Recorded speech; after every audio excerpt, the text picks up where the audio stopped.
नमस्कार प्रिय भक्तों, श्रद्धालु श्रोताओं। आज का यह पावन क्षण कोई साधारण समय नहीं है। आज बुधवार का दिव्य दिन है, वह दिन जिसे स्वयं विघ्नहर्ता, बुद्धि के दाता, करुणामय भगवान गणेश का विशेष आशीर्वाद प्राप्त होता है। शास्त्रों में कहा गया है कि बुधवार के दिन यदि सच्चे मन से श्री गणेश जी का स्मरण किया जाए, उनकी कथा सुनी जाए या उनके नाम का जाप किया जाए, तो मन के भीतर जमी हुई दरिद्रता, दुख, भय और नकारात्मकता स्वतः ही कटने लगती है। प्रिय भक्तों, यह कथा केवल शब्दों का संगम नहीं है, यह एक ऐसा दिव्य प्रवाह है जो सीधे हृदय को छूता है। जब जीवन में रास्ते बंद दिखाई देने लगे, जब मेहनत के बाद भी फल न मिले, जब घर में कलह, आर्थिक संकट और मानसिक पीड़ा छा जाए, तब भगवान गणेश की यह पावन कथा आशा की किरण बनकर प्रकट होती है। कहा जाता है, जहां गणेश की कृपा होती है वहां कोई विघ्न टिक नहीं सकता।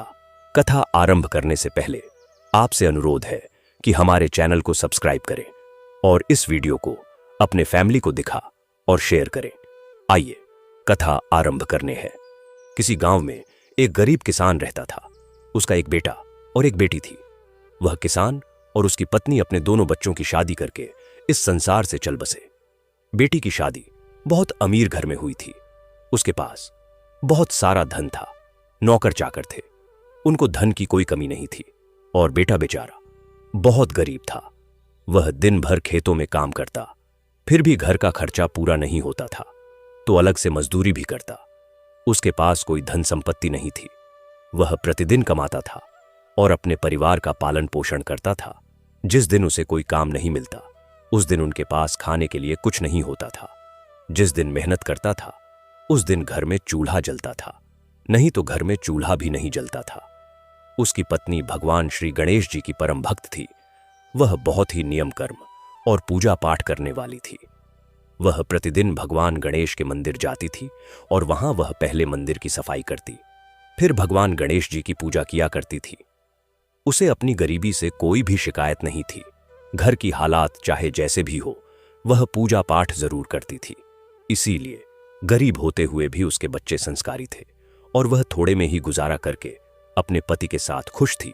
और दूसरी तरफ जो उसके पति की बहन थी, अपने अमीर होने के कारण वह बहुत घमंडी थी। भाई की गरीबी के कारण उसके साथ रिश्ता रखने में उसे शर्मिंदगी महसूस होती थी। उसे लगता था कि मेरा भाई मेरे बराबर नहीं है। वह अपने भाई और उसके परिवार से मिलना भी पसंद नहीं करती थी। एक बार इसकी ननंद की शादी थी। उसने अपने सभी रिश्तेदारों को शादी के लिए आमंत्रित किया, लेकिन अपने भाई की गरीबी के कारण उसको नहीं बुलाया। भाई को दूसरे लोगों से पता चला कि उसकी बहन की ननंद का विवाह है।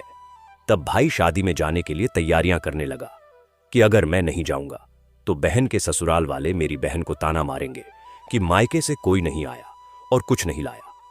ऐसा सोच विचार करके भाई ने जोर से कुछ बन पड़ा। बहन के लिए चुनरी, बिछिया, साड़ी, सारा सामान लेकर बहन के गांव पहुंचा। बहन के घर जाने पर बहन की देवरानी बोली कि भाभी जी, आपके भाई आए हैं।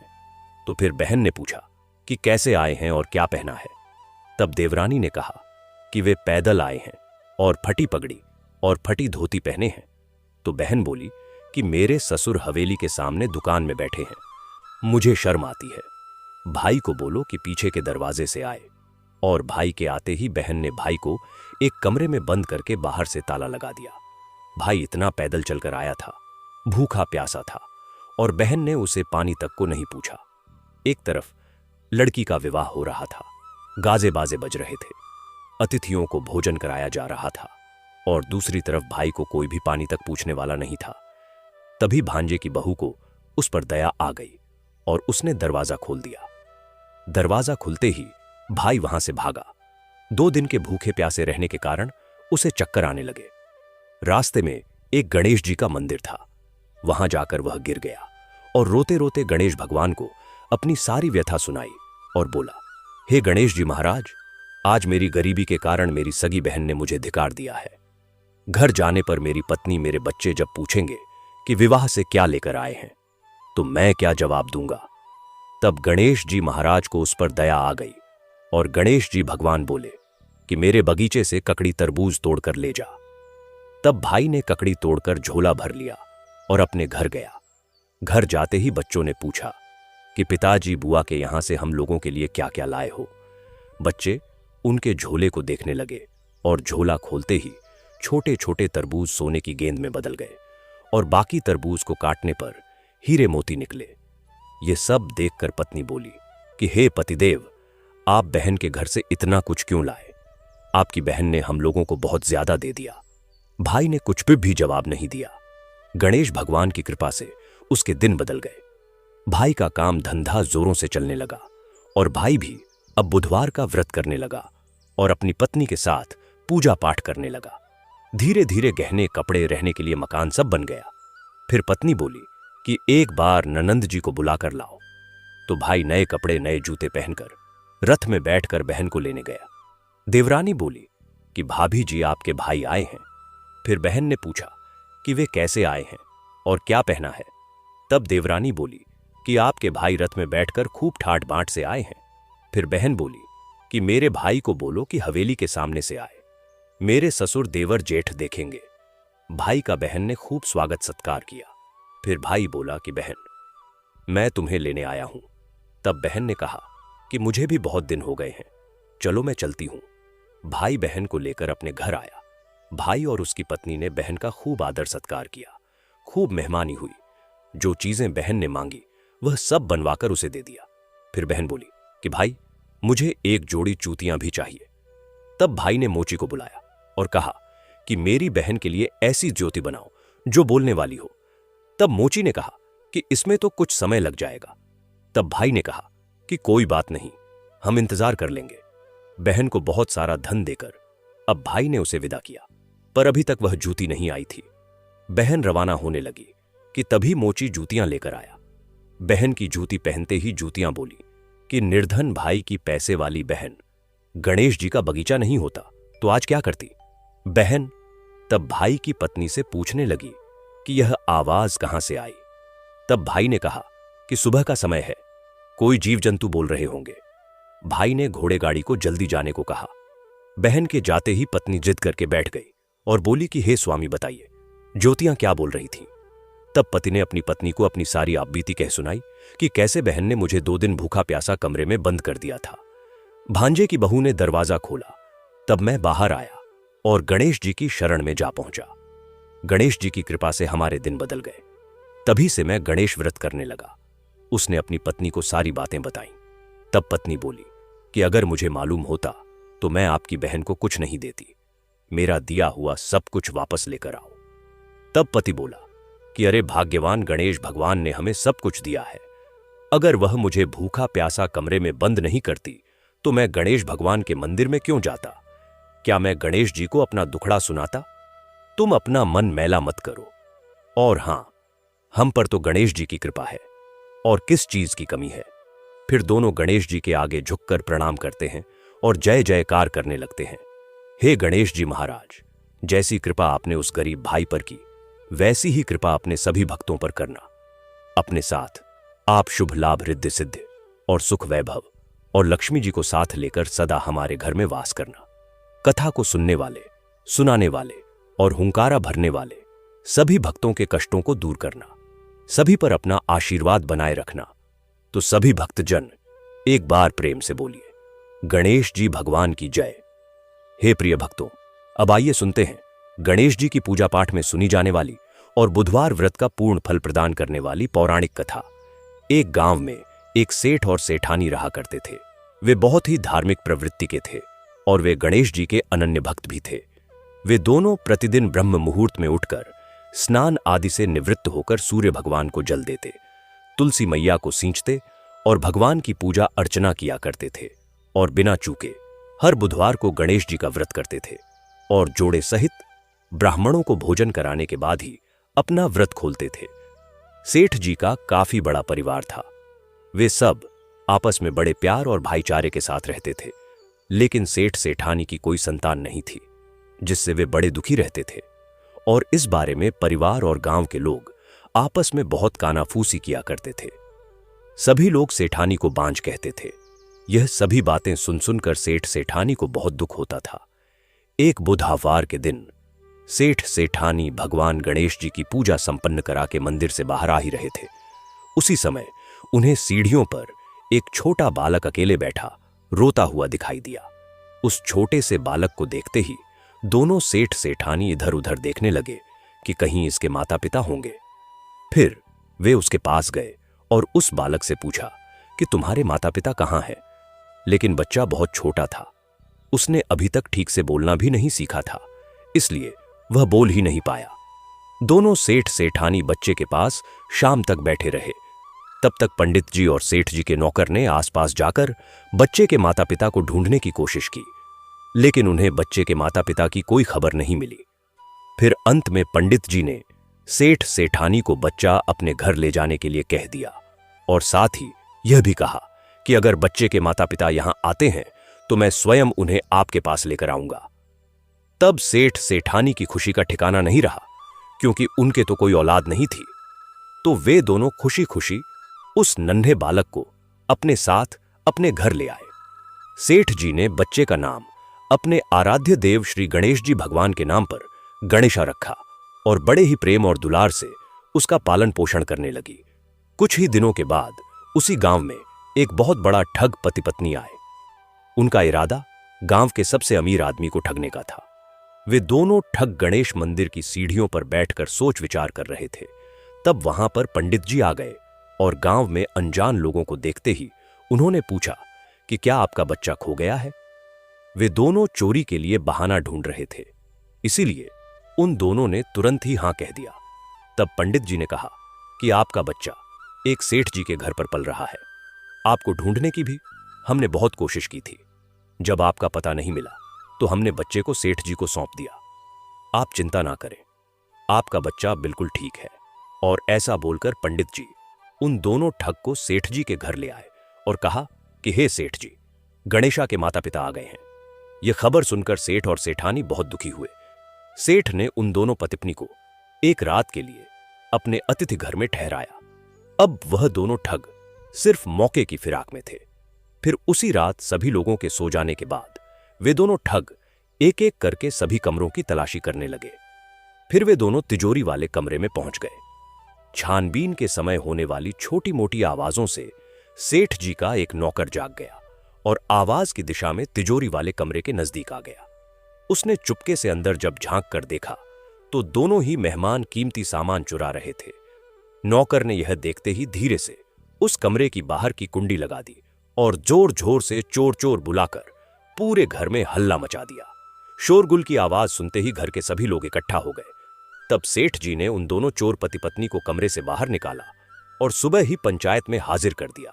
सेठ जी ने सरपंच जी को पूरा मामला बताया और कहा कि हे सरपंच जी, यह दोनों तो चोर हैं। अब हम पुत्र गणेशा को इन दोनों को नहीं देंगे। लेकिन वे दोनों ठग अपनी जिद पर अड़े रहे और बच्चे को ले जाने की जिद करने लगे। सरपंच जी ने इस गंभीर समस्या का एक तोड़ निकाला। उन्होंने सेठानी और उस चोर की पत्नी को गणेशा के सामने खड़ा कर दिया और कहा, जिसके भी आंचल से दूध की धार गणेशा के मुंह में जाएगी, यह बालक गणेशा उसी के पास रहेगा। फिर दोनों अपने पने आंचल मुंह के सामने फैलाकर खड़ी हो गई। सेठानी जी मन ही मन भगवान गणेश के नाम का जाप कर रही थी और देखते ही देखते गणेश भगवान की कृपा से सेठानी के आंचल से दूध की एक धात गणेशा के मुंह में गिरी और इस तरह बालक गणेशा सेठ और सेठानी के साथ हमेशा के लिए रहने लगा। और उन दोनों ठग पति पत्नी को राजा के सिपाहियों ने गिरफ्तार कर लिया और उन्हें कैद खाने में डलवा दिया। इस तरह निसंतान सेठ और सेठानी को भगवान श्री गणेश की कृपा से एक पुत्र की प्राप्ति हुई। तो सभी भक्तजन प्रेम से बोलिए, गणेश जी महाराज की जय। ओम नमः शिवाय। हे प्रिय भक्तों, अब आइए सुनते हैं हर पूजा में सुनी जाने वाली गणेश जी की कथा। पौराणिक कथाओं के अनुसार एक गांव में एक विधवा अपनी बहू के साथ रहती थी। उसकी बहू थोड़ी मंदबुद्धि वाली थी, जो अपनी भूख बर्दाश्त नहीं कर पाती थी और हमेशा खाने के लिए उतारू रहती थी। वह सबसे पहले उठकर खाना खाती थी, फिर घर के बाकी काम किया करती थी। एक दिन विधवा ने अपने घर में पूजा करवाने का सोचा, लेकिन वह थोड़ी परेशान थी क्योंकि उसकी बहू अगली सुबह उठते ही खाने के लिए दौड़ेगी और पूजा के लिए बनाए गए पकवान को झूठा कर देगी। अपनी बहू को पूजा के लिए बनाए गए पकवान से दूर रखने के लिए विधवा ने एक तरीका निकाला। पूजा वाली सुबह उसने एक मटका लिया और उसके नीचे एक छोटा सा छेद कर दिया और अपनी बहू से बोली कि आज पूजा है, इसीलिए खाना खाने से पहले पानी भर के ले आओ। बहू भी थोड़ा चालाक थी, उसने देख लिया था कि विधवा ने मटके के नीचे छेद कर दिया है, इसीलिए वह अपनी साड़ी में आटा बांधकर पनघट पर चली गई। वहां उसने आटा निकाला और कुएं के पानी की मदद से बाटियां बनाने लग गई। कुएं के पास ही एक श्मशान घाट था जहां चिता जलाई जा रही थी। बहू ने उसकी आंच में अपनी बाटियां सेक ली। उसकी बाटियां सूखी थीं तो वह पास में ही गणेश जी के मंदिर चली गई, जहां गणेश जी को किसी ने चोला चढ़ाया हुआ था। उसने देखा कि गणेश जी की तोंद पर घी लगा हुआ है। उसने उस घी को अपनी बाटी पर लगा लिया और उसका भोग गणेश जी को लगाकर वह बाटी खा ली और घर वापस चली गई। बहू की इस हरकत पर गणेश जी भगवान को बहुत गुस्सा आया और उन्होंने गुस्से में अपने नाक पर उंगली चढ़ा ली।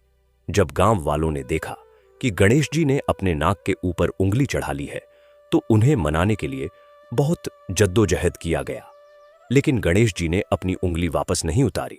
जब यह बात राजा को पता चली तो राजा ने बड़े बड़े पंडितों और ज्योतिषों को बुलवाया और हवन करवाया, लेकिन गणेश जी फिर भी नहीं माने। सब बहुत चिंतित थे। राजा ने पूरे गांव में ऐसा ऐलान करवा दिया कि जो भी मनुष्य गणेश जी की नाक पर से उंगली हटाने में सफल होगा उसे इनाम के तौर पर 5 गांव दिए जाएंगे।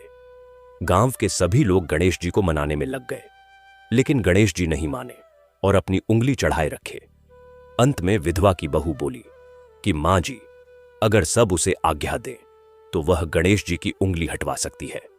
उसकी बात सुनकर विधवा हंसने लगी और बोली कि जब बड़े बड़े विद्वान कुछ नहीं कर पाए तो वह कैसे गणेश जी को मना पाएगी। फिर किसी ने बोला कि जब सब लोगों को मौका मिला है तो उसे भी एक मौका मिलना चाहिए। फिर सभी लोग बहू को एक मौका देने के लिए मान गए, लेकिन बहू ने एक शर्त रखी। उसने कहा कि उसके घर से लेकर मंदिर तक पर्दा बांधा जाए। सब लोगों ने सोचा कि इतना कुछ तो हो ही चुका है तो पर्दा बांधने में क्या जाता है। बहू के कहे अनुसार उसके घर से लेकर मंदिर तक पर्दा लगाया गया। बहू ने अपना दिमाग लगाया और वह अपने बैठीकोट में मोगरी छिपाकर मंदिर चली गई। मंदिर जाकर उसने गणेश जी से बोला कि मैंने आपकी तोंद से जरा सा घी क्या ले लिया, आपने अपने नाक पर उंगली चढ़ा ली। अब नाक पर से उंगली हटा रहे हो या दूं एक मोगरी की, अभी आपके टुकड़े टुकड़े हो जाएंगे। बहू की यह चेतावनी सुनकर गणेश जी थोड़ा डर गए और उन्होंने सोचा कि यह तो पूरी पागल है, कहीं सच में यह मुझे मोगरे ना मार दे। गणेश जी ने बिना सोचे समझे अपने नाक पर से उंगली हटा ली, जिसे देखकर गांव वाले बड़े खुश हुए और बहू की जय जयकार करने लगे। और राजा के ऐलान के मुताबिक बहू को 5 गांव इनाम में दिए गए। हे प्रिय भक्तों, यह कथा सुनकर लोग गणेश भगवान से यह मांगते हैं कि वह भी उस बहू की तरह सबकी बात मान जाए और उनकी मनोकामनाएं पूरी कर दे। तो सभी भक्त जन एक बार प्रेम से बोलिए, गौरी पुत्र गणेश भगवान की जय। एक अन्य पौराणिक कथा के अनुसार समतापुर नगर में मधुसूदन नाम का एक व्यक्ति रहता था। वह बहुत ही धनवान था। मधुसूदन का विवाह बलरामपुर नगर की एक सुंदर लड़की से हुआ था जिसका नाम था संगीता। एक बार मधुसूदन अपनी पत्नी को लेने बुधवार के दिन बलरामपुर गया। मधुसूदन ने पत्नी के माता पिता से संगीता को विदा करने के लिए कहा। माता पिता बोले, बेटा आज बुधवार है और बुधवार को कोई भी शुभ कार्य करने के लिए यात्रा नहीं करते। लेकिन मधुसूदन नहीं माना। उसने ऐसी शुभ अशुभ की बातों को न मानने की बात कही। उसके बाद दोनों ने बैलगाड़ी से यात्रा प्रारंभ कर दी। 2 कोस की यात्रा के बाद उसकी गाड़ी का एक पहिया टूट गया। वहां से दोनों ने पैदल ही यात्रा शुरू कर दी। रास्ते में संगीता को बहुत प्यास लगी। मधुसूदन उसे एक पेड़ के नीचे बैठाकर जल लेने चला गया। थोड़ी देर बाद जब मधुसूदन कहीं से जल लेकर वापस आया तो वह बुरी तरह से हैरान हो उठा, क्योंकि उसकी पत्नी के पास उसकी ही हमशक्ल, उसकी ही शक्ल सूरत का एक जैसा व्यक्ति उसके पास बैठा था। उसकी पत्नी के पास बैठा था। संगीता भी मधुसूदन को देखकर हैरान रह गई। वह दोनों में कोई अंतर ही नहीं कर पा रही थी। वह पहचान नहीं पा रही थी कि इसमें से असली मधुसूदन कौन है। मधुसूदन ने उस व्यक्ति से पूछा, तुम कौन हो और मेरी पत्नी के पास क्यों बैठे हो? मधुसूदन की बात सुनकर उस व्यक्ति ने कहा, अरे भाई, यह मेरी पत्नी संगीता है। मैं अपनी पत्नी को ससुराल से विदा करके लाया हूं, लेकिन तुम कौन हो जो मुझसे ऐसा प्रश्न कर रहे हो? मधुसूदन ने कहा, तुम जरूर कोई चोर या ठग हो। यह मेरी पत्नी संगीता है। मैं इसे पेड़ के नीचे बैठाकर जल लेने गया था। इस पर उस व्यक्ति ने कहा, अरे भाई, झूठ तो तुम बोल रहे हो। संगीता को प्यास लगने पर जल लेने तो मैं गया था। मैंने तो जल लाकर अपनी पत्नी को पिला भी दिया है। अब तुम चुपचाप यहां से चलते बनो, नहीं तो किसी सिपाही को बुलाकर तुम्हें पकड़वा दूंगा। दोनों एक दूसरे से बहुत लड़ने लग गए। उन्हें लड़ते देख बहुत से लोग वहां इकट्ठे हो गए। नगर के कुछ सिपाही भी वहां आ गए। सिपाही उन दोनों को पकड़कर राजा के पास ले गया। सारी कहानी सुनकर राजा भी कोई निर्णय नहीं ले पाया। संगीता भी उन दोनों में से अपने वास्तविक पति को नहीं पहचान पा रही थी कि कौन सा मेरा असली पति है।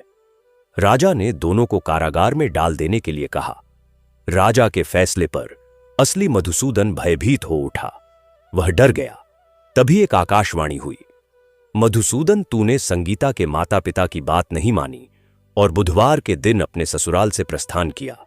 यह सब भगवान बुद्धदेव के प्रकोप से हो रहा है।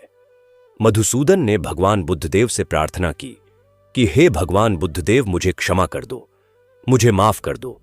मुझसे बहुत बड़ी गलती हुई है। भविष्य में अब कभी भी बुधवार के दिन यात्रा नहीं करूंगा और सदैव बुधवार को आपका व्रत किया करूंगा। मधुसूदन की प्रार्थना करने से भगवान बुद्धदेव ने उसे क्षमा कर दिया, उसको माफ कर दिया। तभी दूसरा व्यक्ति राजा के सामने से उसी समय गायब हो गया। राजा और दूसरे लोग इस चमत्कार को देखकर बहुत हैरान हो गए।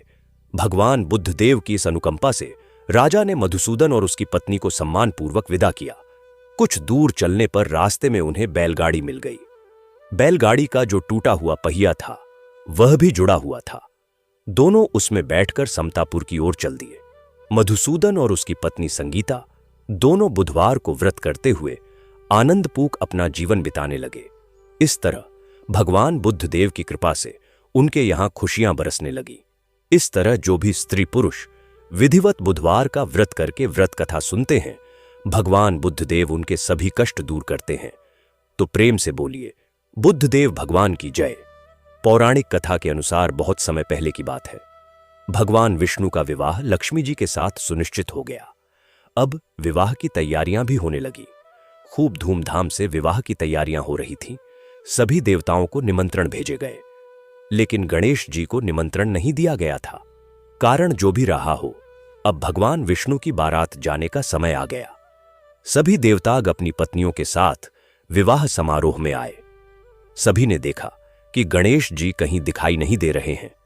तब वे सभी आपस में चर्चा करने लगे कि गणेश जी कहीं दिखाई नहीं दे रहे। क्या गणेश जी को न्योता नहीं भेजा गया, या स्वयं गणेश जी ही किसी कारण नाराज होकर विवाह में नहीं आए होंगे? आपस में वे सभी चर्चा करने लगे। सभी को इस बात पर आश्चर्य होने लगा। किसी को कोई जवाब नहीं मिला। तो तभी सभी ने सोचा कि क्यों ना भगवान विष्णु से ही इसका हम कारण पूछ लें। विष्णु भगवान से पूछने पर विष्णु भगवान ने कहा कि हमने गणेश जी के पिता भोलेनाथ महादेव को न्योता भेजा है। यदि गणेश जी अपने पिता के साथ आना चाहते हैं तो आ जाते। अलग से न्योता देने की आवश्यकता भी नहीं थी। दूसरी बात यह है कि उनको 1.25 मन मूंग, 1.25 मन चावल, 1.25 मन घी और 1.25 मन लड्डू का भोजन दिन भर के लिए चाहिए। यदि गणेश जी नहीं आएंगे तो कोई बात नहीं। दूसरे के घर जाकर इतना सारा खाना पीना अच्छी बात भी नहीं होता। अभी वे सभी यह चर्चा ही कर रहे थे कि किसी ने सुझाव दिया, यदि गणेश जी आ भी जाए तो उनको द्वारपाल बनाकर बैठा देंगे कि आप घर का ध्यान रखना। आप तो चूहे पर बैठकर धीरे धीरे चलोगे तो बारात से बहुत पीछे रह जाओगे। यह सुझाव सबको पसंद भी आ गया। तो भगवान विष्णु ने अपनी सहमति दे दी। अब नारद भगवान को किसी तरह से गणेश जी को बुलाने के लिए भेजा गया। गणेश भगवान ने जैसे ही निमंत्रण सुना, वे जल्दी जल्दी भगवान विष्णु के विवाह में सम्मिलित होने के लिए आ गए। अब जब समारोह में गणेश जी उपस्थित हो ही गए, तो जैसा कि सभी देवी देवताओं ने मिलकर विचार विमर्श किया था, तो गणेश भगवान को किसी तरह से समझा बुझाकर घर की रखवाली करने के लिए बैठा दिया गया। अब बारात चल दी। सभी देवी देवता बारात के साथ चल दिए। तब नारद जी ने देखा कि गणेश जी तो दरवाजे पर ही बैठे हुए हैं, तो वे गणेश जी के पास गए और उनसे रुकने का कारण पूछने लगे। नारद जी ने पूछा, क्या बात है गणेश जी, आप द्वार पर इस तरह से क्यों बैठे हो? विष्णु जी ने तो आपको अपने विवाह में सम्मिलित होने के लिए बुलाया था, वे आपको अपने साथ बारात में लेकर नहीं गए। कहीं ऐसा तो नहीं वह आपको अपने घर का द्वारपाल बनाकर यहां छोड़कर चले गए हों? गणेश भगवान को सारी बात समझ में आई तो वह बहुत ही क्रोधित होकर कहने लगे, नारद जी, तब तो भगवान विष्णु ने मेरा बहुत बड़ा अपमान किया है। नारद मुनि तो सारा हाल जानते थे कि गणेश भगवान के बिना तो विष्णु भगवान की बारात आगे जा ही नहीं सकती थी। तब नारद जी गणेश भगवान को कहने लगे कि अगर आप अपनी मूषक सेना को आगे भेज दें तो वह रास्ता खोद देंगे, जिससे कि सभी वाहन धरती में धंस जाएंगे। तब तो विष्णु भगवान को आपको सम्मानपूर्वक अपनी बारात में बुलाना ही पड़ेगा। अब भला किस बात की देरी थी? अब तो गणेश जी ने अपनी मूषक सेना को जल्दी से आगे भेज दिया और सेना ने जमीन खोद दी। जब बारात वहां से निकली तो रथों के पहिए धरती में धंस गए। लाख कोशिश करने के बावजूद भी पहिए नहीं निकले, बल्कि टूट गए। अब किसी की समझ में नहीं आ रहा था कि अब क्या किया जाए।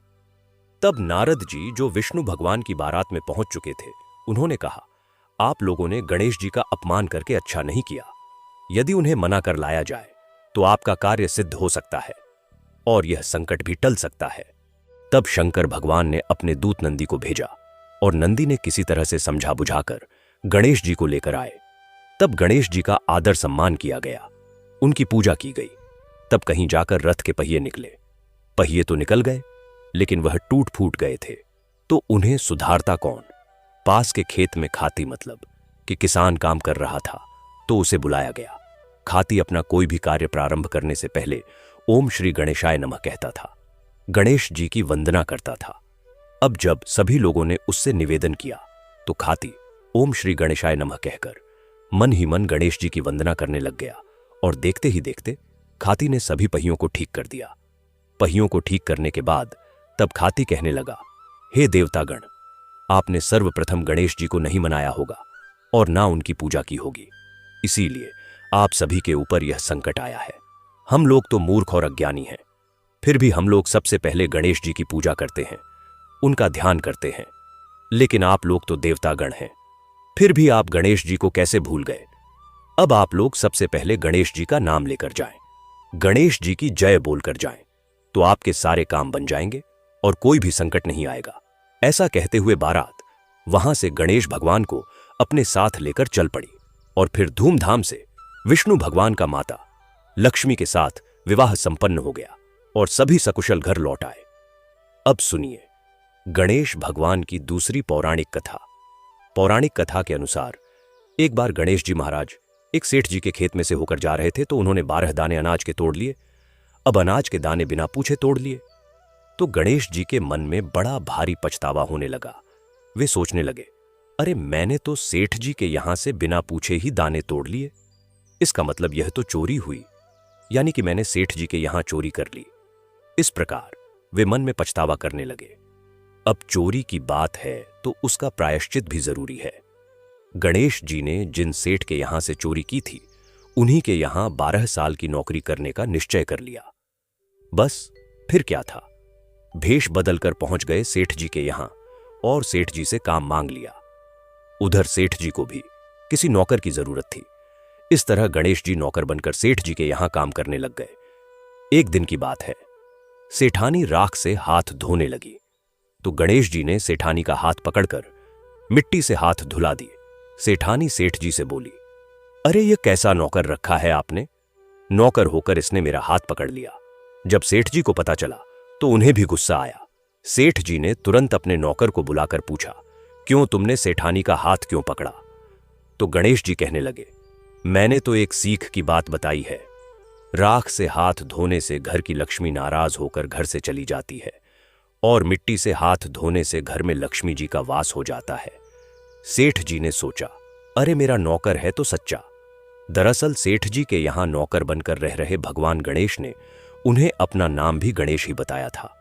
तो जब कुंभ का मेला आया तो सेठ जी कहने लगे, गणेश, सेठानी को कुंभ के मेले में स्नान करा के ले आओ। अब नौकर बने गणेश जी सेठानी के साथ चल दिए गंगा स्नान कराने। सेठानी नदी के किनारे पर बैठकर नहा रही थी तो गणेश जी ने उनका हाथ पकड़कर नदी में डुबकी लगवा दी। घर आकर सेठानी ने फिर से सेठ से कहा, इस गणेश ने तो मेरी इज्जत ही नहीं रखी और इतने सारे आदमियों के बीच में मुझे घसीट कर आगे पानी में लेकर चला गया। तब सेठ जी ने गणेश जी से पूछा, तुमने ऐसा क्यों किया? तब गणेश जी कहते हैं, सेठानी किनारे पर बैठकर गंदे पानी से नहा रही थी, मैं तो आगे ले जाकर अच्छे पानी में डुबकी लगाकर लाया हूं। इससे सेठानी एक अगले जन्म में हैरानी और राजपाट का सुख भोगेगी। सेठ जी सोचने लगे, गणेश है तो सच्चा एक दिन की बात है। सेठ जी के घर में पूजा पाठ हो रही थी, हवन भी हो रहा था। सेठ जी फिर से गणेश से कहने लगे कि जाओ और सेठानी को बुलाकर ले आओ। उधर गणेश जब सेठानी को बुलाने गया तो सेठानी काली चुनरी ओढ़कर चलने लगी तो गणेश जी ने काली चुनरी फाड़ डाली और कहने लगे, लाल चुनरी ओढ़कर चलो सेठानी। नाराज होकर सो गई। सेठ जी ने देखा सेठानी तो अभी तक नहीं आई तो वह खुद ही आ गई देखने के लिए कि सेठानी कहां है। आकर देखा तो सेठानी तो नाराज होकर लेटी हुई थी। सेठानी से पूछने लगे, क्या बात है, घर में हवन की तैयारी हो चुकी है और तुम यहां सो रही हो? तो सेठानी कहने लगी, समझाओ अपने गणेश को, देखो आज इसने मेरी चुनरी फाड़ डाली। यह बात जानकर सेठ को बहुत गुस्सा आया। बुलाया गणेश को और बहुत डांटा। तब गणेश जी कहने लगे, सेठ जी पूजा पाठ में काला वस्त्र नहीं पहनते हैं और सेठानी क्योंकि काली काली चुनरी ओढ़कर आ रही थी तो मैंने इनसे लाल वस्त्र पहनने के लिए कहा और जब यह नहीं मानी तो मैंने इनकी काली चुनरी फाड़ डाली। काला वस्त्र पहनने से कोई भी शुभ कार्य सफल नहीं होता है। यह बात सुनकर सेठ जी सोचने लगे, गणेश है तो सच्चा और समझदार है। फिर एक दिन की बात है, सेठ जी पूजा करने लगे। पूजा करने के लिए उन्होंने पंडित जी को भी निमंत्रण दिया। अब पंडित जी भी आ गए, पूजा की तैयारियां हो गई। तभी पंडित जी कहने लगे, अरे सेठ जी, मैं तो गणेश जी की मूर्ति लाना ही भूल गया, अब क्या करें? उधर नौकर बने गणेश भगवान वहीं खड़े हुए थे और सारी बातें देख ली और सुन रहे थे। यह बात सुनते ही गणेश जी तुरंत कहने लगे, तुम मुझे ही मूर्ति बनाकर विराजमान कर लो, आपके सारे काम सफल हो जाएंगे।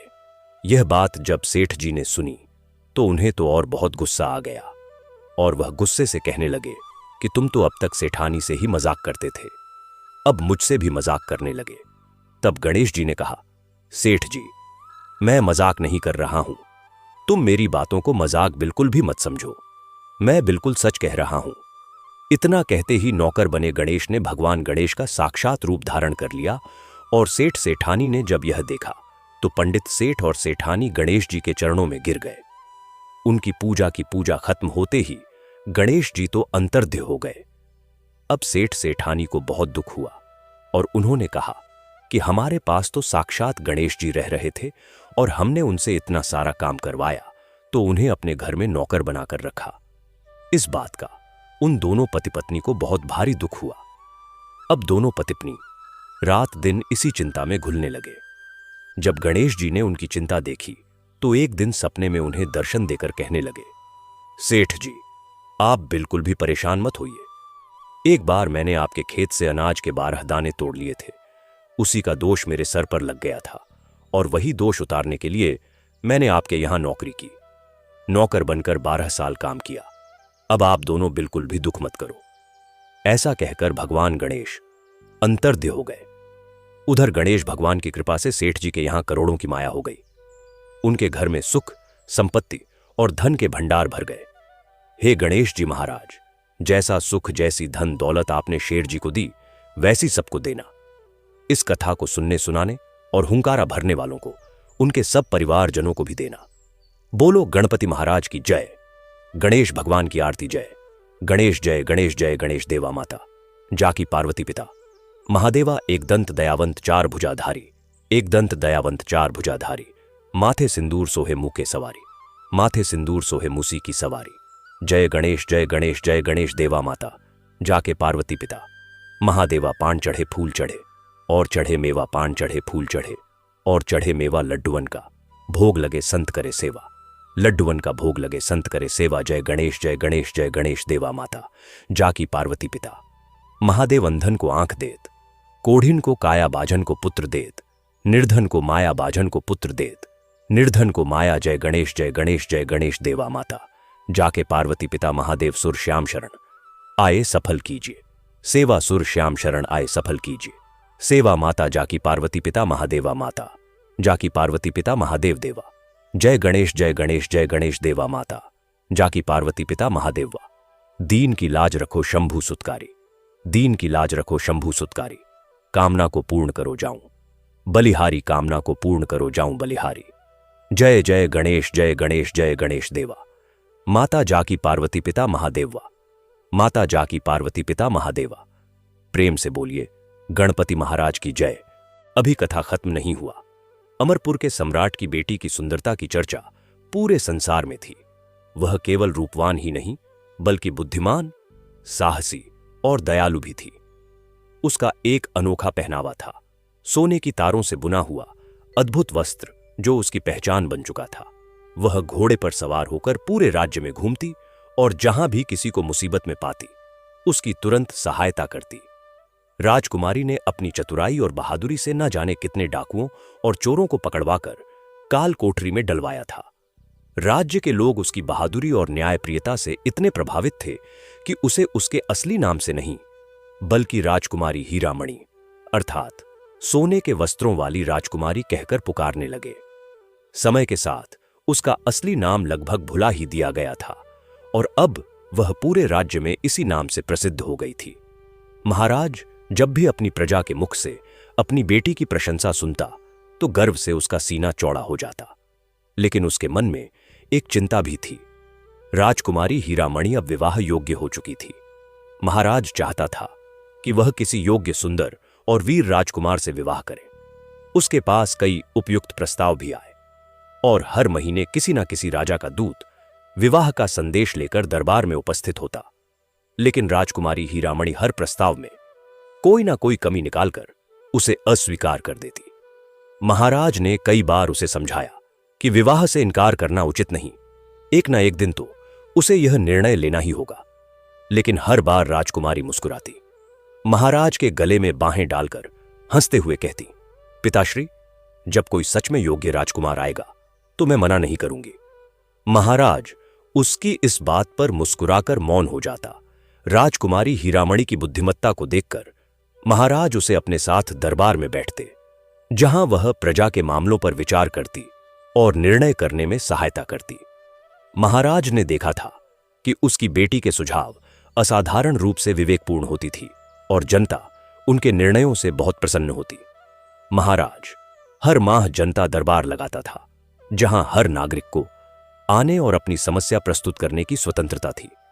वहां कोई भी व्यक्ति अपनी फरियाद सुना सकता था और महाराज सभी के साथ न्याय करता था। इसी कारण राज्य में असीम शांति और व्यवस्था बनी हुई थी। कोई भी शक्तिशाली व्यक्ति किसी गरीब का हक नहीं छीन सकता था, क्योंकि वह जानता था कि यदि उसके विरुद्ध दरबार में शिकायत हुई तो महाराज उसे दंडित करेगा। हर माह की तरह आज भी दरबार लगा हुआ था। विशाल सभा में महाराज अपने सिंहासन पर बैठा था और उसके पास राजकुमारी हीरामणि भी उपस्थित थी। प्रजा की नजरें एक और महाराज की न्यायप्रियता पर टिकी थी। भव्य दरबार में हमेशा की तरह आज भी महाराज अपने सिंहासन पर बैठा था और उसके दाएं हाथ की ओर राजकुमारी हीरामणि विराजमान थी। राज्य के प्रतिष्ठित मंत्री और बुद्धिमान अपनी अपनी प्रतिष्ठा के अनुसार अपनी जगहों पर बैठे हुए थे। दरबार के चारों ओर हथियारों से लैस रक्षक खड़े थे, जिनके हाथों में भाले और तलवारें चमक रही थीं। दरबार की सुरक्षा इतनी कड़ी होती थी कि कोई भी व्यक्ति अराजकता फैलाने की हिम्मत नहीं कर सकता था। महाराज के आदेश का इंतजार करते हुए दरबार के एक कोने में काले कपड़े पहने 2 जल्लाद भी खड़े हुए थे। यदि किसी अपराधी को मृत्युदंड सुनाया जाता तो उसकी सजा तुरंत लागू कर दी जाती। महाराज बड़ी गंभीरता से फरियादें सुन रहा था और हर मामले में राजकुमारी हीरामणि की सलाह ले रहा था। तभी दरबार के मुख्य द्वार पर एक वृद्ध व्यक्ति प्रकट हुआ। उसकी उम्र इतनी अधिक थी कि उसकी कमर झुक चुकी थी। उसकी लंबी सफेद दाढ़ी नाभि तक लटक रही थी और कांपते हाथों में एक लकड़ी की छड़ी थी, जिस पर वह सहारा लिए हुए धीरे धीरे आगे बढ़ रहा था। महाराज साहब, फरियाद, मेरी फरियाद भी सुनी जाए। उसकी आवाज इतनी कमजोर थी कि पूरा दरबार एक पल के लिए शांत हो गया। महाराज और राजकुमारी दोनों उस वृद्ध की ओर देखने लगे। महाराज ने गंभीर स्वर में कहा, आगे आओ। वृद्ध पुरुष, बताओ, तुम्हें किसने सताया है? वृद्ध कांपते हुए एक एक कदम बढ़ाता हुआ महाराज के सामने पहुंचा। उसकी आंखों से आंसू बह रहे थे और वह बड़ी कठिनाई से बोल रहा था, महाराज साहब, मुझे न्याय चाहिए। इस बुढ़ापे में मैं बहुत दूर से आपके पास आया हूं। न्याय की आशा में महाराज ने दृढ़ स्वर में कहा, बोलो, तुम्हारी समस्या क्या है? मैं न्याय करने में कभी किसी के साथ पक्षपात नहीं करता। वृद्ध ने सिर उठाया। उसकी आंखों में एक अजीब सी दृढ़ता थी। उसने कहा, महाराज साहब, सोच लीजिए, कहीं ऐसा ना हो कि आपकी ममता न्याय के मार्ग में रुकावट बन जाए। महाराज ने भौहें चढ़ाकर गहरी आवाज में कहा, तुम मेरी न्यायप्रियता पर संदेह कर रहे हो। वो वृद्ध पुरुष, क्या तुम नहीं जानते कि मैंने न्याय करते हुए कभी किसी की परवाह नहीं की? वृद्ध ने एक लंबी सांस ली और कांपते स्वर में कहा, महाराज साहब, आपकी बेटी राजकुमारी हीरामणि ने मेरे बेटे की हत्या कर दी है। दरबार में अचानक खलबली मच गई। चारों ओर सन्नाटा छा गया। हर व्यक्ति गुस्से से वृद्ध को देखने लगा। क्या महाराज अवाक रह गया। राजकुमारी हीरामणि भी अचंभित थी। उसने जीवन में कभी किसी निर्दोष को कष्ट नहीं पहुंचाया था। फिर यह वृद्ध ऐसा भयानक आरोप क्यों लगा रहा था? यह तुम क्या कह रहे हो? वृद्ध पुरुष, महाराज ने गंभीर स्वर में कहा, राजकुमारी ऐसा नहीं कर सकती। तुम्हें अवश्य कोई गलतफहमी हुई होगी। वृद्ध ने सिर हिलाते हुए कहा, नहीं महाराज साहब, मुझे कोई भ्रम नहीं हुआ है। मैं सच कह रहा हूं और मेरे पास इसका सबूत भी है। महाराज की आंखें सख्त हो गईं। उसने सर घुमाकर राजकुमारी की ओर देखा और पूछा, राजकुमारी, क्या यह सच है? राजकुमारी हीरामणि की आंखों में गुस्सा और आश्चर्य दोनों थे। उसने स्पष्ट शब्दों में कहा, महाराज साहब, यह झूठ है। मैंने कभी किसी निर्दोष की हत्या नहीं की और मैं इस वृद्ध को तो पहली बार देख रही हूं। महाराज ने गहरी नजरों से वृद्ध को देखा और चेतावनी भरे स्वर में कहा, तुमने राजकुमारी का उत्तर सुन लिया। वृद्ध, अब सोच समझकर जवाब दो। झूठा आरोप लगाने वाले को मैं कठोर दंड देता हूं, लेकिन तुम वृद्ध हो, इसलिए मैं तुम्हें अब भी अवसर दे रहा हूं। सच कहो। दरबार में सन्नाटा छाया हुआ था। सभी की नजरें वृद्ध पर टिकी थीं। क्या वह अपनी बात से पीछे हटेगा या सच में उसके पास कोई सबूत था? महाराज, राजकुमारी और पूरा दरबार अब उस वृद्ध की अगली बात सुनने को उत्सुक था। सारा दरबार स्तब्ध था। हर व्यक्ति की सांसें थमी हुई थीं, क्योंकि ऐसा अनोखा मुकदमा पहले कभी नहीं देखा गया था। महाराज के चेहरे पर कठोरता थी, लेकिन उसकी आंखों में संदेह की हल्की छाया भी थी। महाराज ने गहरी आवाज में कहा, अपराधी हमेशा अपने अपराध से इनकार करता है, लेकिन यह इस बात का प्रमाण नहीं कि फरियादी झूठ बोल रहा है। बूढ़े ने बिना डरे उत्तर दिया, तो फिर इसका प्रमाण लीजिए महाराज साहब। महाराज ने अपने सिंहासन की बाहों को कसकर पकड़ा और कठोर स्वर में कहा, सबूत पेश करो। बूढ़े ने गंभीरता से कहा, महाराज साहब, न्याय की मांग यह है कि राजकुमारी को भी मेरे साथ खड़ा किया जाए, ताकि दोनों की स्थिति समान हो। तब मैं अपना प्रमाण दूंगा, ऐसा प्रमाण जिसे देखकर आपको और पूरे दरबार को यकीन हो जाएगा कि मैं सत्य बोल रहा हूं। राजकुमारी हीरामणि, जो अब तक पूरी स्थिति को शांत भाव से देख रही थी, अपने सिंहासन से उठकर आगे आई और दृढ़ स्वर में बोली, ठीक है, मैं यहां खड़ी होती हूं, देखती हूं कि यह वृद्ध अपने झूठे आरोप का क्या प्रमाण देगा। महाराज कुछ कहता, उससे पहले ही राजकुमारी उठ खड़ी हुई और उस बूढ़े के पास जा पहुंची। महाराज ने गहरी सांस लेकर कहा, अब बोलो वृद्ध पुरुष, क्या प्रमाण है तुम्हारे पास? बूढ़े ने झुककर राजकुमारी का हाथ पकड़ लिया। दरबार में हलचल मच गई। राजकुमारी ने हाथ छुड़ाने की कोशिश की, लेकिन बूढ़े की पकड़ मजबूत थी। महाराज क्रोधित हो उठा, वृद्ध पुरुष, तुमने राजकुमारी का हाथ क्यों पकड़ा? उसे तुरंत छोड़ दो। बूढ़े ने संयमित स्वर में कहा, महाराज साहब, मैं एक वृद्ध व्यक्ति हूं। यदि मैं किसी का हाथ पकड़ता हूं तो इससे किसी को कोई हानि नहीं हो सकती। और दूसरी बात, हमारे कबीले में यह परंपरा है कि यदि कोई किसी पर गंभीर आरोप लगाए तो वह उसके हाथ को पकड़कर सत्य की मांग करता है। तब मुजरिम को सच बोलना पड़ता है। अब मैंने राजकुमारी का हाथ पकड़ा है तो उन्हें सत्य कहना ही होगा। यदि यह अब भी इनकार करे तो आप मुझे जो भी दंड देना चाहे दे सकते हैं। यही मेरा प्रमाण है। दरबार में एक गहरी चुप्पी छा गई। महाराज ने राजकुमारी की ओर देखा और गंभीर स्वर में पूछा, अब तुम क्या कहती हो? क्या यह बूढ़ा सत्य बोल रहा है या झूठ? राजकुमारी की आंखें भावशून्य थीं। कुछ क्षणों तक वह मौन रही। फिर उसने सिर झुका लिया और धीमे लेकिन स्पष्ट स्वर में बोली, यह वृद्ध पुरुष सत्य कह रहे हैं। महाराज साहब, मैंने इसके बेटे की हत्या की थी। पूरा दरबार स्तब्ध रह गया। किसी को विश्वास नहीं हुआ कि राजकुमारी स्वयं अपने अपराध को स्वीकार कर लेगी। महाराज उठ खड़ा हुआ। उसकी आवाज में अविश्वास और आक्रोश था। क्या तुम सच में अपने अपराध को स्वीकार कर रही हो? राजकुमारी ने बिना किसी हिचकिचाहट के कहा। हां महाराज साहब, मैं अपने अपराध को स्वीकार करती हूं और मैं हर सजा भुगतने के लिए तैयार हूं। महाराज की आंखें क्रोध से लाल हो गईं। उसने खड़े स्वर में पूछा, लेकिन तुमने ऐसा किया क्यों? क्या कारण था? राजकुमारी ने शांत भाव से उत्तर दिया, मैंने गलती की थी, बस यही कारण है।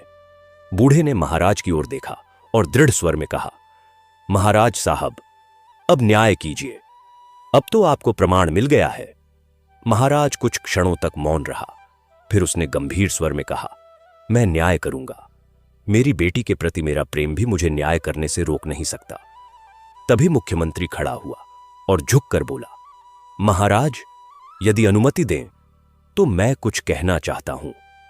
महाराज ने कड़कते स्वर में उत्तर दिया, नहीं, मैं इस मामले में कोई सिफारिश नहीं सुनूंगा। यह मामला अब केवल न्याय का है, भावनाओं का नहीं। मुख्यमंत्री ने हाथ जोड़ते हुए कहा, महाराज, मैं कोई भी सिफारिश नहीं करूंगा। मैं तो बस कुछ कहना चाहता हूं ताकि इस अजीबोगरीब मुकदमे का आप सही फैसला कर सकें। महाराज गंभीर स्वर में बोले, ठीक है, बताओ तुम्हें क्या कहना है। मुख्यमंत्री आगे बढ़ा और बोला, महाराज, यह बूढ़ा जरूर कोई जादूगर है। जब तक इसने राजकुमारी का हाथ नहीं पकड़ा था तब तक वह अपने अपराध से इनकार कर रही थी, लेकिन जैसे ही इसने राजकुमारी का हाथ पकड़ा वह अपना अपराध स्वीकार करने लगी। इसमें कुछ अजीब बात जरूर है। महाराज, आप इसे आदेश दें कि यह राजकुमारी का हाथ छोड़ दे, फिर हम देखेंगे कि राजकुमारी क्या कहती है। मुख्यमंत्री की बात सुनकर दरबार में बैठे सभी लोग सहमति में सिर हिलाने लगे। महाराज को भी यह बात उचित लगी। उन्होंने आदेश दिया, वृद्ध पुरुष राजकुमारी का हाथ छोड़ दो। बूढ़ा हल्की मुस्कान के साथ बोला, अब कोई फर्क नहीं पड़ता महाराज, मैंने अपना आरोप साबित कर दिया है। उसने धीरे धीरे राजकुमारी का हाथ छोड़ दिया। राजकुमारी सिर झुकाए चुपचाप खड़ी रही। महाराज ने गहरी सांस ली और फिर से पूछा, बताओ राजकुमारी, क्या इस वृद्ध पुरुषों का आरोप सही है? राजकुमारी ने कांपती आवाज में कहा, बूढ़ा सच कह रहा है। यह सुनते ही महाराज अपनी गद्दी से झटके से उठ खड़े हुए। दरबार में सन्नाटा छा गया। मुख्यमंत्री और सभी दरबारी स्तब्ध रह गए। महाराज ने हाथ उठाया और गंभीर स्वर में बोले, अब जबकि अपराध सिद्ध हो चुका है तो मैं अचानक दरबार के दरवाजे पर तेज चीख सुनाई दी। रुकिए महाराज, बस एक क्षण रुकिए। सभी चौंक कर दरवाजे की ओर देखने लगे। वहां से एक युवक तेज कदमों से अंदर आ रहा था। उसकी चाल में आत्मविश्वास था और चेहरे पर दृढ़ संकल्प। उसने राजसी वस्त्र पहने हुए थे। महाराज ने तीखी आवाज में पूछा, अब तुम कौन हो? युवक ने सिर झुकाकर कहा, महाराज, मेरा नाम राजकुमार वीरेंद्र है। मैं रत्नगढ़ का राजकुमार हूं। यह बूढ़ा जो आपके सामने खड़ा है दुनिया का सबसे चालाक जादूगर है। यह सब कुछ केवल राजकुमारी हीरामणि से विवाह करने के लिए कर रहा है। महाराज ने संदेहपूर्ण दृष्टि से पूछा, तुम्हें यह सब कैसे पता चला और तुम ठीक उसी समय यहां कैसे पहुंचे जब हम निर्णय लेने वाले थे? राजकुमार वीरेंद्र ने जवाब दिया, महाराज, मैं आपके राज्य की सीमा से लगे जंगल में शिकार कर रहा था।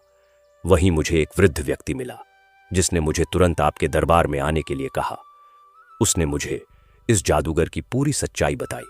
उसकी बात सुनते ही मैं अपने घोड़े पर सवार होकर पूरे वेग से यहां आया और ईश्वर का धन्यवाद है कि मैं समय पर पहुंच गया। बूढ़े ने नाराजगी से कहा, यह युवक झूठ बोल रहा है। यह महाराज को न्याय करने से रोकना चाहता है। मैं एक वृद्ध व्यक्ति हूं। भला मैं कैसे एक युवा राजकुमारी से विवाह करने की सोच सकता हूं? और फिर महाराज, आपके न्याय के अनुसार हत्या का बदला हत्या से ही दिया जाता है। यदि दरबार में राजकुमारी को मृत्युदंड दे दिया जाएगा तो मैं उससे विवाह कैसे कर सकता हूं? यह सरासर झूठ और कपट है। राजकुमार वीरेंद्र ने बूढ़े की आंखों में देखते हुए कहा, अब मैं तुम्हारे इस छलावे का सच सबके सामने लाऊंगा। राजकुमार वीरेंद्र ने बूढ़े की चालाकी को समझते हुए गुस्से में अपनी अंगूठी उतारी और तेजी से उसकी ओर फेंकी। बूढ़ा खुद को बचाने के लिए पीछे हटने की कोशिश करने लगा, लेकिन अंगूठी सीधी उसके शरीर से टकराई। जैसे ही अंगूठी उसके जिस्म से टकराई, एक तेज धमाका हुआ। पूरा दरबार यह देख हैरान रह गया कि जहां कुछ ही पल पहले बूढ़ा खड़ा था, वहां अब एक लंबा छेड़ा, डरावना और विकराल जादूगर खड़ा था। उसकी केवल एक आंख थी और गले में इंसानी खोपड़ियां लटक रही थीं। उसकी सूरत इतनी भयानक थी कि दरबार में बैठे सभी लोग सहम गए। महाराज, यह देख आश्चर्यचकित होकर तेज आवाज में बोला, यह तो सच में एक जादूगर है। महाराज के कुछ कहने से पहले ही उस जादूगर ने अपने दोनों हाथ उठाकर राजकुमारी की ओर झटके से बढ़ा दिए। अगले ही पल राजकुमारी चक्कर खाकर जमीन पर गिर गई और बेहोश हो गई। जादूगर ठहाके लगाते हुए बोला, अब कोई भी राजकुमारी हीरामणि को मुझसे नहीं बचा सकता। अब मैं उससे विवाह जरूर करूंगा। राजकुमार वीरेंद्र ने अपनी तलवार निकाल ली और जादूगर की ओर तेजी से बढ़ा, लेकिन माया राक्षस नाम का यह कुख्यात जादूगर पहले ही मंत्र पढ़ चुका था। उसने तेजी से फूंक मारी और उसी पल राजकुमार महाराज और पूरा दरबार जड़ होकर खड़ा रह गया, मानो उन पर कोई जादू कर दिया गया हो। माया राक्षस जादूगर अट्टहास करते हुए बोला, अब देखिए, मेरी शक्ति, मेरा असली इरादा राजकुमारी को मरवाना नहीं था, बल्कि जब उसे मारकर जमीन में गाड़ दिया जाता तो मैं धरती के उसकी देह चुरा लेता और अपने जादू से उसे फिर से जीवित कर अपने वश में कर लेता। लेकिन इस लड़के ने मेरी सच्चाई सबके सामने उजागर कर दी। अब मुझे राजकुमारी को सबके सामने ले जाना ही पड़ेगा। इतना कहकर उसने अपने दोनों हाथ ऊपर उठाए और आसमान की ओर इशारा किया। कुछ ही पल बाद 3 चमकदार परियां बादलों को चीरते हुए नीचे आई और माया राक्षस जादूगर के सामने झुक गई। मेरी सेविकाओं, राजकुमारी हीरामणि को सावधानी से उठाओ और मेरे महल में पहुंचा दो। जादूगर ने आदेश दिया। परियां तुरंत आगे बढ़ी और राजकुमारी को अपने हाथों में उठा लिया। गिरने की वजह से उसका मुकुट दूर जा गिरा था और उसके घने बाल जमीन पर बिखर गए थे। तीनों परियां राजकुमारी को लेकर हवा में उड़ने लगी। देखते ही देखते वे सब बादलों के बीच गायब हो गई। माया राक्षस जादूगर एक बार फिर ठहाका लगाते हुए बोला, मैं चाहता तो इस युवक को कड़ी सजा देता जिसने भरे दरबार में मेरा भेद खोल दिया, लेकिन इसे भेजने वाला कोई और है। अब मैं जा रहा हूं। कोई मेरे पीछे आने की कोशिश ना करे, वरना उसकी मौत सुनिश्चित है। और हां, अब राजकुमारी हीरामणि को हमेशा के लिए भूल जाओ। इतना कहते ही उसने अपने दोनों हाथ हवा में घुमाए और देखते ही देखते गायब हो गया। दरबार अब भी स्तब्ध खड़ा था। जैसे ही माया राक्षस जादूगर गायब हुआ, दरबार में मौजूद हर व्यक्ति अचानक अपनी जगह पर हिलने डुलने लगा। ऐसा लग रहा था जैसे किसी जादू ने सभी को जकड़ रखा था और अब वह खत्म हो गया था। लेकिन जैसे ही लोगों को होश आया, पूरे दरबार में हाहाकार मच गया। राजकुमारी हीरामणि के इस तरह अगवा हो जाने से हर कोई दुखी था। कुछ लोग घबराकर एक दूसरे से पूछ रहे थे कि अब क्या होगा, तो कुछ निराश होकर रो रहे थे। राजकुमार वीरेंद्र ने तुरंत हाथ उठाकर ऊंची आवाज में कहा, शांत हो जाइए। इस तरह रोने चिल्लाने से राजकुमारी वापस नहीं आएगी। राजकुमार की बुलंद आवाज सुनते ही पूरा दरबार शांत हो गया। लेकिन महाराज गहरे शोक में डूबे हुए थे। उनके चेहरे से साफ झलक रहा था कि वह अपनी बेटी को खोने के डर से टूट चुके हैं। दोनों हाथों से सिर पकड़े हुए वे एकदम स्तब्ध बैठे थे, मानो उन्होंने अपने होश हवास खो दिए हों। तभी मुख्यमंत्री ने धीरे से कहा, राजकुमार वीरेंद्र, आपने उस जादूगर की सच्चाई सबके सामने उजागर की है। अब आपको ही बताना होगा कि राजकुमारी को कैसे बचाया जा सकता है। महाराज ने दुखी स्वर में कहा, राजकुमार, कृपया मेरी बेटी को वापस ले आइए। जो चाहोगे वह मैं तुम्हें दूंगा। मेरा राजपाट, धन दौलत, सब कुछ ले लो, लेकिन मेरी बेटी को मुझसे दूर मत होने दो। राजकुमार वीरेंद्र ने कहा, महाराज साहब, आप धैर्य रखें। मैं आपकी बेटी को वापस लाने का वचन देता हूं। मैं किसी इनाम या जागीर के लिए नहीं, बल्कि उस क्रूर जादूगर का अंत करने के लिए यह लड़ाई जरूर लड़ूंगा। उसने एक निर्दोष व्यक्ति पर झूठा इल्जाम लगाया और अपनी जादुई शक्तियों के बल पर राजकुमारी का अपहरण कर लिया। उसे हर हाल में रोकना होगा। दरबार में सन्नाटा छा गया। हर कोई राजकुमार वीरेंद्र की बातों को ध्यान से सुन रहा था। तभी महाराज ने गहरी सांस लेते हुए कहा, मुझे समझ नहीं आता कि वह जादूगर किसी मृत व्यक्ति को फिर से कैसे जीवित कर सकता है। जीवन और मृत्यु का निर्णय तो केवल ईश्वर के हाथ में होता है। राजकुमार वीरेंद्र ने गंभीर स्वर में कहा, महाराज साहब, माया राक्षस कोई साधारण जादूगर नहीं है। वह बेहद शक्तिशाली है। आपने देखा ही कि उसने किस तरह राजकुमारी को वश में कर लिया। अगर आप सच में राजकुमारी को मृत मानकर उसका अंतिम संस्कार कर देते तो वह उसकी आत्मा को अपने नियंत्रण में ले लेता। फिर जब रात के अंधेरे में वह उसके शव को निकालता और अपनी काली विद्या से उसे दोबारा जीवित कर लेता। इस तरह किसी को शक भी नहीं होता कि राजकुमारी को वह जादूगर ले गया है। लेकिन अब जब हमें उसकी चाल समझ में आ गई है तो हम उसे रोक सकते हैं। महाराज विक्रमादित्य ने जोश में कहा, तो देर मत करो राजकुमार, मेरी बेटी को वापस लाने की कोशिश करो। अगर तुम उसे सुरक्षित वापस ले आए तो मैं न केवल अपनी बेटी का विवाह तुमसे कर दूंगा, बल्कि अपना पूरा राज्य भी तुम्हारे हवाले कर दूंगा।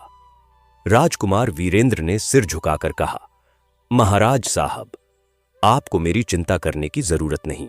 जो लोग अत्याचारियों के विरुद्ध लड़ते हैं उन्हें स्वयं ईश्वर का आशीर्वाद प्राप्त होता है।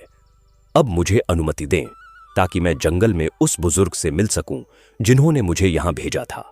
वह अवश्य हमारी सहायता करेंगे। महाराज अब भी कुछ कह ही रहे थे कि दरबार के विशाल द्वार अचानक अपने आप खुल गए। एक रहस्यमयी सन्नाटा छा गया। सभी की निगाहें दरवाजे की ओर टिक गईं और फिर दरवाजे से एक तेज रोशनी के साथ एक वृद्ध व्यक्ति अंदर आए। उनकी आंखों में अद्भुत तेज था और चेहरे पर ऐसा तेजस्वी भाव था कि हर कोई उन्हें देखता ही रह गया।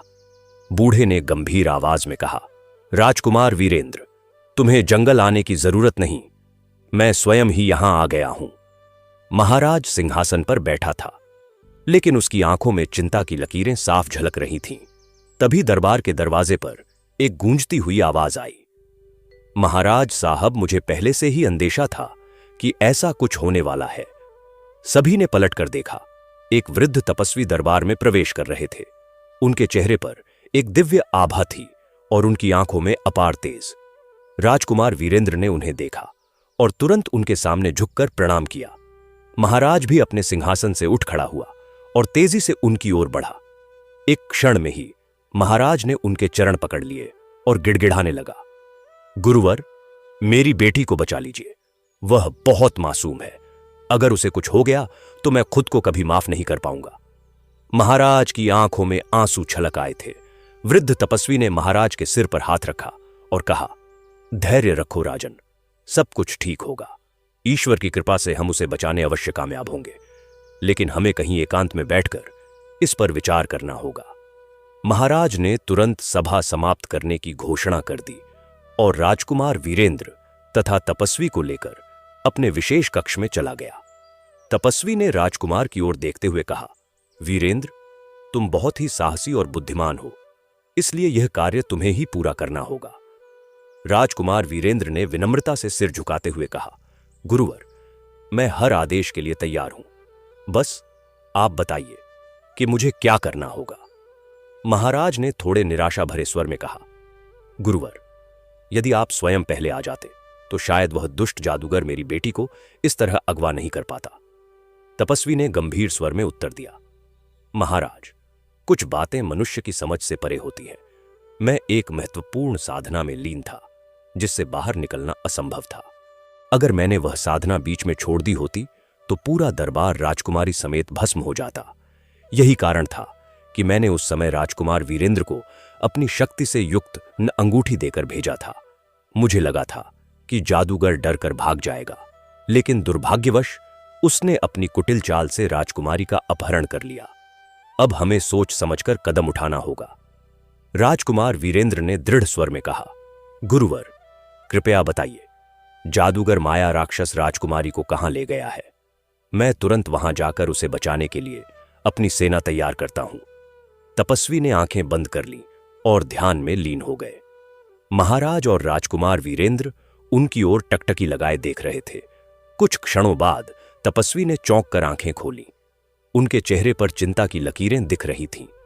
महाराज घबराते हुए बोले, गुरुवर, मेरी बेटी सुरक्षित तो है ना? तपस्वी ने गहरी सांस लेते हुए कहा, हां, राजकुमारी जीवित है, लेकिन अब वह माया राक्षस जादूगर के कब्जे में नहीं रही। उसे उससे भी अधिक खतरनाक प्राणी ने अपने कब्जे में ले लिया है। राजकुमार वीरेंद्र और महाराज एक साथ चौंक पड़े। क्या वह कौन है? महाराज ने घबराकर पूछा। तपस्वी ने गंभीर स्वर में कहा, वह रक्तदानव है। वह एक भयानक शक्ति वाला दैत्य है जो अमरपुर की पहाड़ियों में अपने गुप्त महल में रहता है। उसका महल धरती के अंदर छिपा हुआ है, जहां पहुंचना आसान नहीं। जब माया राक्षस जादूगर की परियां राजकुमारी को लेकर जा रही थीं, तभी रक्तदानव धरती से बाहर आया था। उसने जब राजकुमारी को देखा तो उसकी सुंदरता से मोहित हो गया। उसने अपनी दैवीय शक्ति से उन परियों को नष्ट कर दिया और राजकुमारी को अपने महल में ले गया। बुजुर्ग ने गंभीर स्वर में कहा, अब स्थिति यह है कि रक्तदानव राजकुमारी से विवाह करना चाहता है, लेकिन वह अब भी माया राक्षस जादूगर के जादू के प्रभाव में बेहोश है। उसे तभी होश में लाया जा सकता है जब माया राक्षस जादूगर स्वयं अपना जादू समाप्त करे या फिर उसे पराजित कर दिया जाए। माया राक्षस जादूगर को इस बात की जानकारी है, लेकिन वह भी विवश है। उसका जादू रक्तदानव पर असर नहीं कर सकता और वह स्वयं उसके महल में प्रवेश नहीं कर सकता। महाराज और राजकुमार वीरेंद्र ध्यान से बुजुर्ग की बातें सुन रहे थे। बुजुर्ग ने आगे बताया, इसी तरह रक्तदानव अपनी विशाल शक्ति के बावजूद देवलोक के राजा के आदेश के कारण अपने महल से बाहर नहीं आ सकता। वह केवल अपने महल के निकट स्थित घाटी में घूम सकता है, लेकिन उसे बाहर जाने में असमर्थ है। इसीलिए वह माया राक्षस जादूगर को पराजित नहीं कर सकता। इस प्रकार दोनों ही एक दूसरे के खिलाफ कुछ नहीं कर सकते और राजकुमारी अब भी बेहोश है। जब तक इनमें से कोई हार ना मान ले, तब तक राजकुमारी को वापस नहीं लाया जा सकता।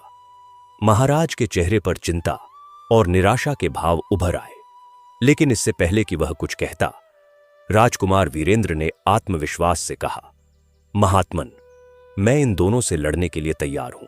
आप बस मेरा मार्गदर्शन करें। बुजुर्ग ने उसकी ओर देखकर मुस्कुराते हुए कहा, शाबाश, तुम वास्तव में एक साहसी और बुद्धिमान व्यक्ति हो। ईश्वर ने चाहा तो तुम अपने उद्देश्य में सफल हो जाओगे। सबसे पहले तुम्हें तप्तगिरि जाना होगा और वहां रक्तदानव को पराजित करना होगा। जब वह समाप्त हो जाएगा तो माया राक्षस जादूगर राजकुमारी को पाने के लिए खुद ही सामने आ जाएगा। उसके बाद तुम राजकुमारी को बचा सकते हो। इतना कहकर बुजुर्ग ने अपनी जेब से एक छोटी सी लकड़ी की एक पट्टी निकाली और राजकुमार वीरेंद्र को थमा दी। यह पट्टी अपने पास रखना। जब भी तुम्हें कोई कठिनाई महसूस हो और कोई हल ना सूझे तो इसे निकाल कर देखना। इस पर तुम्हारी समस्या का हल लिखा हुआ मिलेगा। इसके अलावा मैं तुम्हारी कोई और सहायता नहीं कर सकता, केवल प्रार्थना कर सकता हूं। बाकी सब तुम्हें अपनी सूझबूझ और साहस से करना होगा। लेकिन यह मत भूलना कि जो भी अन्याय के विरुद्ध लड़ता है, उसकी सहायता स्वयं परमात्मा करता है। जो उसकी शक्ति पर विश्वास रखते हैं, वे अंततः विजय प्राप्त करते हैं।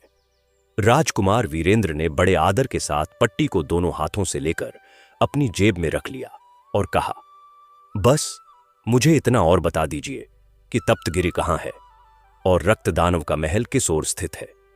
बुजुर्ग ने गंभीरता से उत्तर दिया, मुझे इसका ज्ञान है। यह पहाड़ियां अमरपुर की उत्तरी सीमा पर स्थित है। राजकुमार वीरेंद्र ने सिर हिलाते हुए कहा, अच्छा, तो अब मुझे अनुमति दीजिए और मेरे लिए प्रार्थना कीजिए। बुजुर्ग ने उसके कंधे पर स्नेहपूर्ण थपकी दी और कहा, साहस मत खोना राजकुमार, हमारी प्रार्थनाएं तुम्हारे साथ हैं। महाराज ने भी उसके कंधे पर हाथ रखा और भावुक स्वर में कहा, मेरा आशीर्वाद तुम्हारे साथ है। पुत्र, ईश्वर तुम्हें विजय बनाए। राजकुमार वीरेंद्र ने झुककर बुजुर्ग और महाराज को प्रणाम किया और आत्मविश्वास के साथ कमरे से बाहर निकल गया। उधर माया राक्षस जादूगर जैसे ही महाराज के दरबार से गायब हुआ, वह तुरंत अपने महल की ओर चल पड़ा। उसका एकमात्र उद्देश्य था राजकुमारी हीरामणि को दोबारा होश में लाना और उससे विवाह करना। लेकिन उसके मन में एक बड़ी चिंता थी। रक्त दानव बेहद क्रूर और शक्तिशाली था। देवलोक के राजा ने उसकी अत्याचारी प्रवृत्ति से तंग आकर उसे पहाड़ियों के नीचे एक महल में कैद कर दिया था। उसे किसी भी स्थिति में उन पहाड़ियों से बाहर निकलने की अनुमति नहीं थी। लेकिन समस्या यह थी कि माया राक्षस जादूगर को अपने महल तक जाने के लिए उन्हीं पहाड़ियों से गुजरना पड़ता था। उसे डर था कि अगर रक्तदानव की नजर राजकुमारी हीरामणि पर पड़ गई तो वह उसे छीन लेगा और उसे वापस लाना असंभव हो जाएगा। यही कारण था कि माया राक्षस ने अपनी उन परियों को बुलाया था जो इंसानों के बीच नौकरानियों के रूप में रहती थीं। उसने सोचा कि जब वे परियां राजकुमारी को लेकर जाएंगी तो अगर रक्तदानव उन्हें देख भी ले तो यह समझेगा कि देवलोक के राजा ने परियों के माध्यम से किसी को बुलवाया है। अगर ऐसा खतरा ना होता तो माया राक्षस खुद राजकुमारी को ले जाता। वह चाहता तो अपने जादू से राजकुमारी को तत्काल अपने महल पहुंचा सकता था। लेकिन उसे डर था कि ऐसा करने से जादू का प्रभाव राजकुमारी के मन पर पड़ सकता है और वह हमेशा के लिए पागल हो सकती है। माया राक्षस किसी विक्षिप्त स्त्री से विवाह नहीं करना चाहता था, चाहे वह कितनी भी सुंदर क्यों ना हो। दरबार से गायब होते ही वह अपने महल में पहुंचा। लेकिन जब उसे पता चला कि परियां अभी तक राजकुमारी को लेकर नहीं आई हैं, तो वह बेचैन हो उठा। वह तेजी से अपने विशेष कक्ष में गया जिसकी दीवारों पर विशाल दर्पण जड़े हुए थे। माया राक्षस एक दर्पण के सामने रुका। उसने दोनों हथेलियां उठाई और दर्पण की ओर मोड़कर ऊंची आवाज में मंत्र पढ़ने लगा। जैसे जैसे मंत्र पूरा होता गया, दर्पण की सतह धुंधली होने लगी। थोड़ी ही देर में पूरा दर्पण काला पड़ गया। फिर माया राक्षस ने जोर से अपनी हथेलियां उस पर मारी। अचानक एक चमकदार सफेद रोशनी दर्पण से निकली और उस पर एक दृश्य उभर आया। उसने देखा कि 3 परियां राजकुमारी हीरामणि को अपने हाथों में उठाए हवा में उड़ रही थीं। माया राक्षस जादूगर चुपचाप खड़ा यह दृश्य देखता रहा। परियां तेजी से आगे बढ़ रही थीं, लेकिन जैसे ही वे अमरपुर की पहाड़ियों के ऊपर पहुंची, माया राक्षस ने देखा कि उसी समय रक्तदानव भी धीरे धीरे जमीन से बाहर निकलने लगा। उसका आधा शरीर जमीन से बाहर आ चुका था। उसकी नजरें आकाश की ओर उठी और उसने उड़ती हुई परियों को देखा जो बेहोश राजकुमारी को लेकर जा रही थी। रक्तदानव की आंखें चमक उठी। वह मंत्रमुग्ध सा बड़बड़ाया, अरे यह तो अत्यंत सुंदर और रूपवान युवती है। उसके चेहरे पर एक खतरनाक मुस्कान आई। अभी वह आधा जमीन के भीतर था और आधा बाहर। अचानक उसने अपने दोनों हाथ ऊपर उठा दिए। उसी क्षण उसके शरीर में बिजली जैसी गति आई और वह पूरी तरह जमीन से बाहर निकल आया। इसके बाद वह बिना रुके आसमान की ओर बढ़ता चला गया। राजकुमारी हीरामणि की ओर तेजी से उड़ते हुए माया राक्षस जादूगर ने यह देखकर अपने होंठ काट लिए। उसे रक्तदानव पर बेहद गुस्सा आ रहा था, लेकिन वह बेबस था। आईने में दिखने वाला दृश्य पहले ही घट चुका था। यह एक जादुई आईना था जो बीते हुए समय की झलक दिखाता था, लेकिन उस गुजरे हुए समय को कोई भी बदल नहीं सकता था। माया राक्षस जादूगर खामोश खड़ा रह गया। उसकी आंखों में क्रोध जल रहा था। उधर रक्तदानव तेजी से आसमान में ऊंचा उठा और देखते ही देखते परियों और राजकुमारी हीरामणि तक पहुंच गया। परियां उसे देखकर डर से चीखने लगीं। एक परी घबराकर बोली, यह कौन है? तुम इसे कहां लेकर जा रही हो? रक्तदानव ने दोनों हाथ उठाकर परियों को रोकते हुए खड़े स्वर में कहा, तुम कौन हो और इसे कहां ले जा रही हो? एक परी ने कांपते हुए उत्तर दिया, हम माया राक्षस जादूगर की सेविकाएं हैं और उसके आदेश पर अमरपुर की राजकुमारी हीरामणि को उसके महल में ले जा रही हैं। रक्तदानव को यह सुनकर गुस्सा आ गया, लेकिन इसमें परियों की कोई गलती नहीं थी। माया राक्षस जादूगर ने उन्हें यह सिखाया ही नहीं था कि अगर रक्तदानव रास्ते में मिल जाए तो उसे क्या जवाब देना है। उसने सोचा था कि अगर परी उसे यह बताएगी कि वह देवलोक के राजा के आदेश पर राजकुमारी को ले जा रही है तो रक्तदानव डर कर पीछे हट जाएगा। लेकिन अब सच्चाई सामने आ चुकी थी और रक्तदानव इतनी आसानी से पीछे हटने वालों में से नहीं था। उसने गरज कर पूछा, माया राक्षस जादूगर के पास इसे क्यों ले जा रहा है? उसका इस लड़की से क्या मतलब है? परी ने सहमी हुई आवाज में कहा, हमें ठीक से नहीं पता, लेकिन हमने सुना था कि हमारा स्वामी इस लड़की से विवाह करना चाहता है। उसने एक बार कहा था कि अमरपुर की राजकुमारी हीरामणि बहुत सुंदर है और वह उसे एक दिन अपने पास ले आएगा ताकि उससे विवाह कर सके। रक्त दानव यह सुनकर ठहाका मारकर हंस पड़ा। उसने व्यंग से कहा, वह क्रूर कुख्यात जादूगर इतनी सुंदर लड़की से विवाह करेगा? यह कैसे हो सकता है? इसके लिए तो किसी ऐसे व्यक्ति की जरूरत है जो सुंदर और शक्तिशाली हो, जैसे कि मैं। यह देखकर माया राक्षस जादूगर आईने के पीछे से गुस्से में बड़बड़ाया।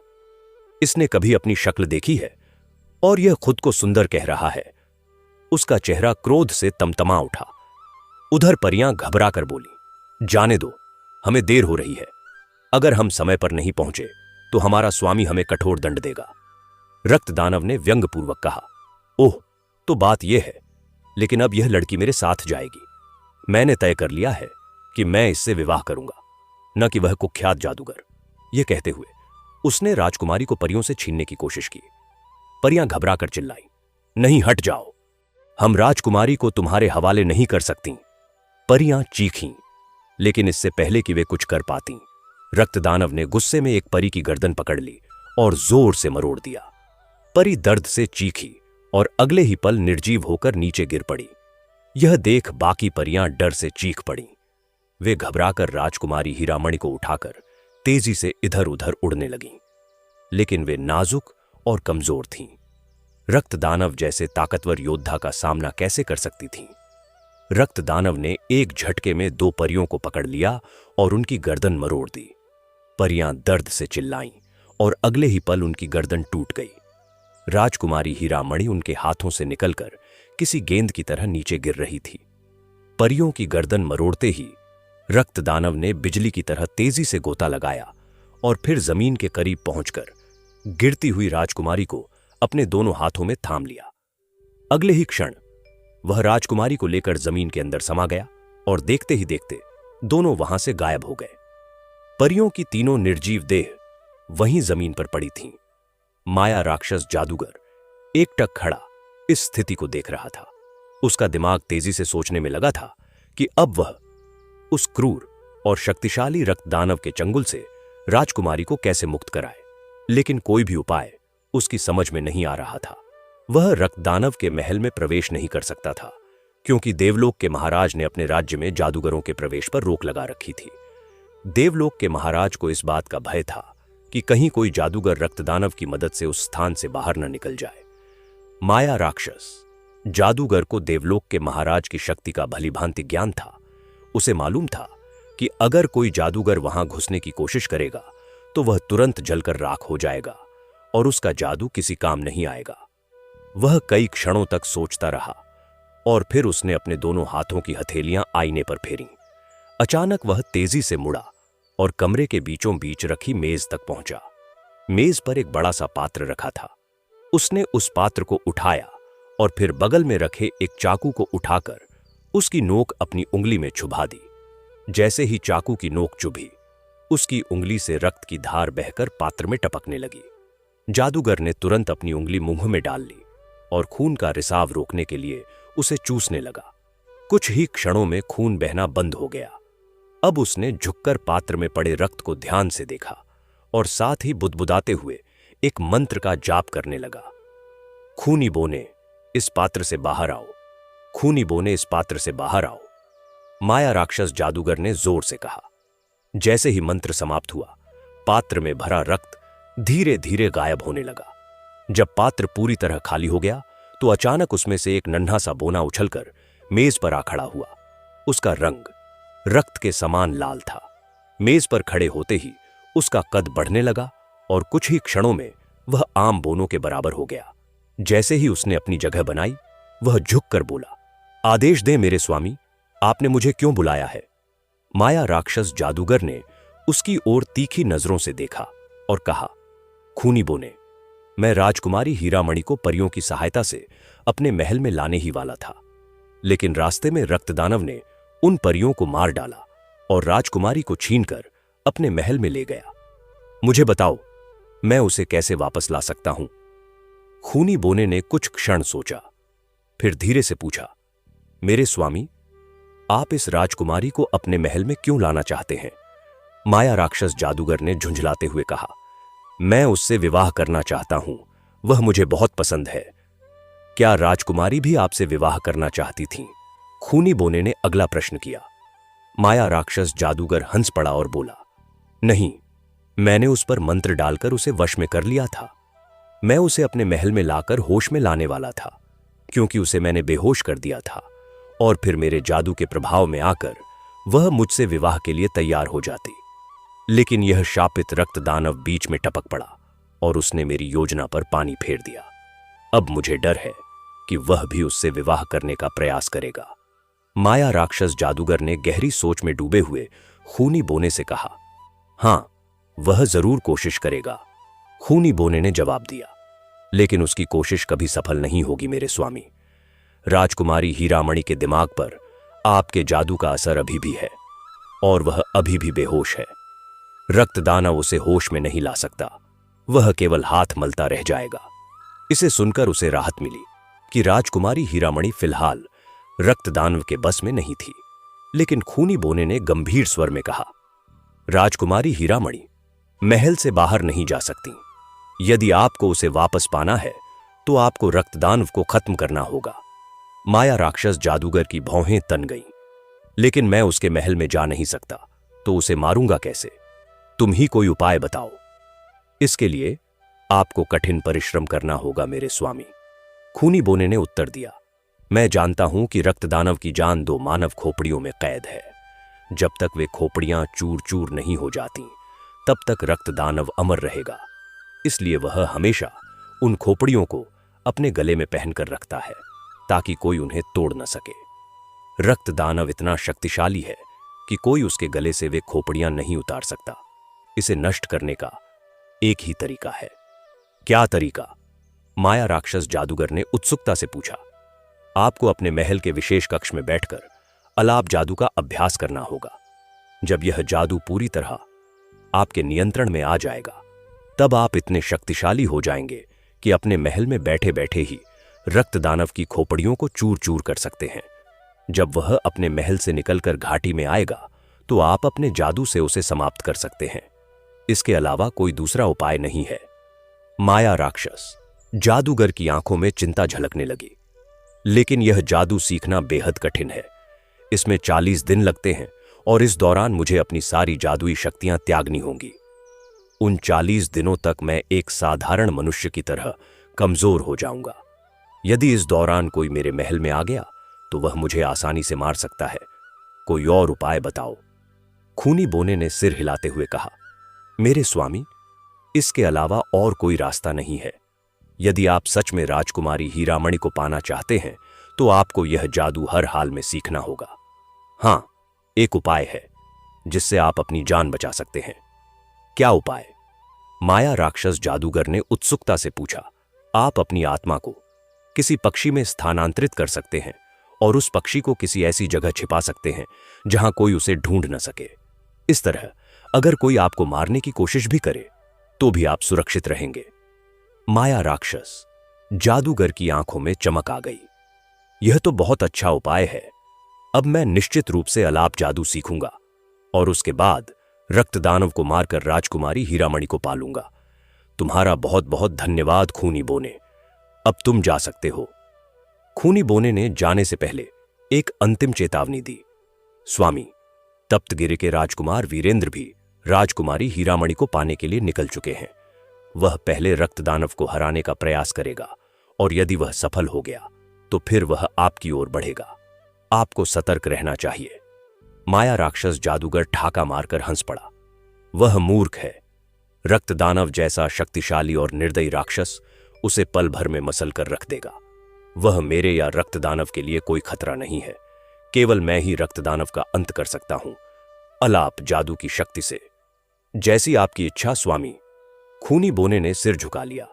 मेरा कर्तव्य था आपको इस खतरे की जानकारी देना। मुझे किसी इंसान का डर नहीं है। अब आप जा सकते हैं। माया राक्षस जादूगर ने आदेश दिया। खूनी बोने का आकार धीरे धीरे सिकुड़ने लगा। वह फिर से उंगली जितना छोटा हो गया और छलांग लगाकर प्याले के भीतर समा गया। देखते ही देखते प्याले का रंग सामान्य हो गया और वह खाली दिखाई देने लगा। माया राक्षस जादूगर खूनी बोने के गायब होते ही तेजी से पलटा और फिर अपने खास कमरे से निकलकर महल के नीचे बने तहखाने की सीढ़ियां उतरने लगा। यह तहखाना उसने विशेष रूप से जादू साधना के लिए बनवाया था। यहां उसके अलावा किसी और का प्रवेश निषिद्ध था। गुप्त कक्ष में पहुंचते ही उसने दरवाजा बंद किया और एक गहरा श्वास लिया। फिर उसने अपने हाथ आसमान की ओर उठाए और एक मंत्र उच्चारित किया। देखते ही देखते उसकी हथेलियों के बीच 7 रंगों की एक सुंदर चिड़िया प्रकट हो गई। यह कोई साधारण चिड़िया नहीं थी, बल्कि विशेष जादुई शक्ति से युक्त थी।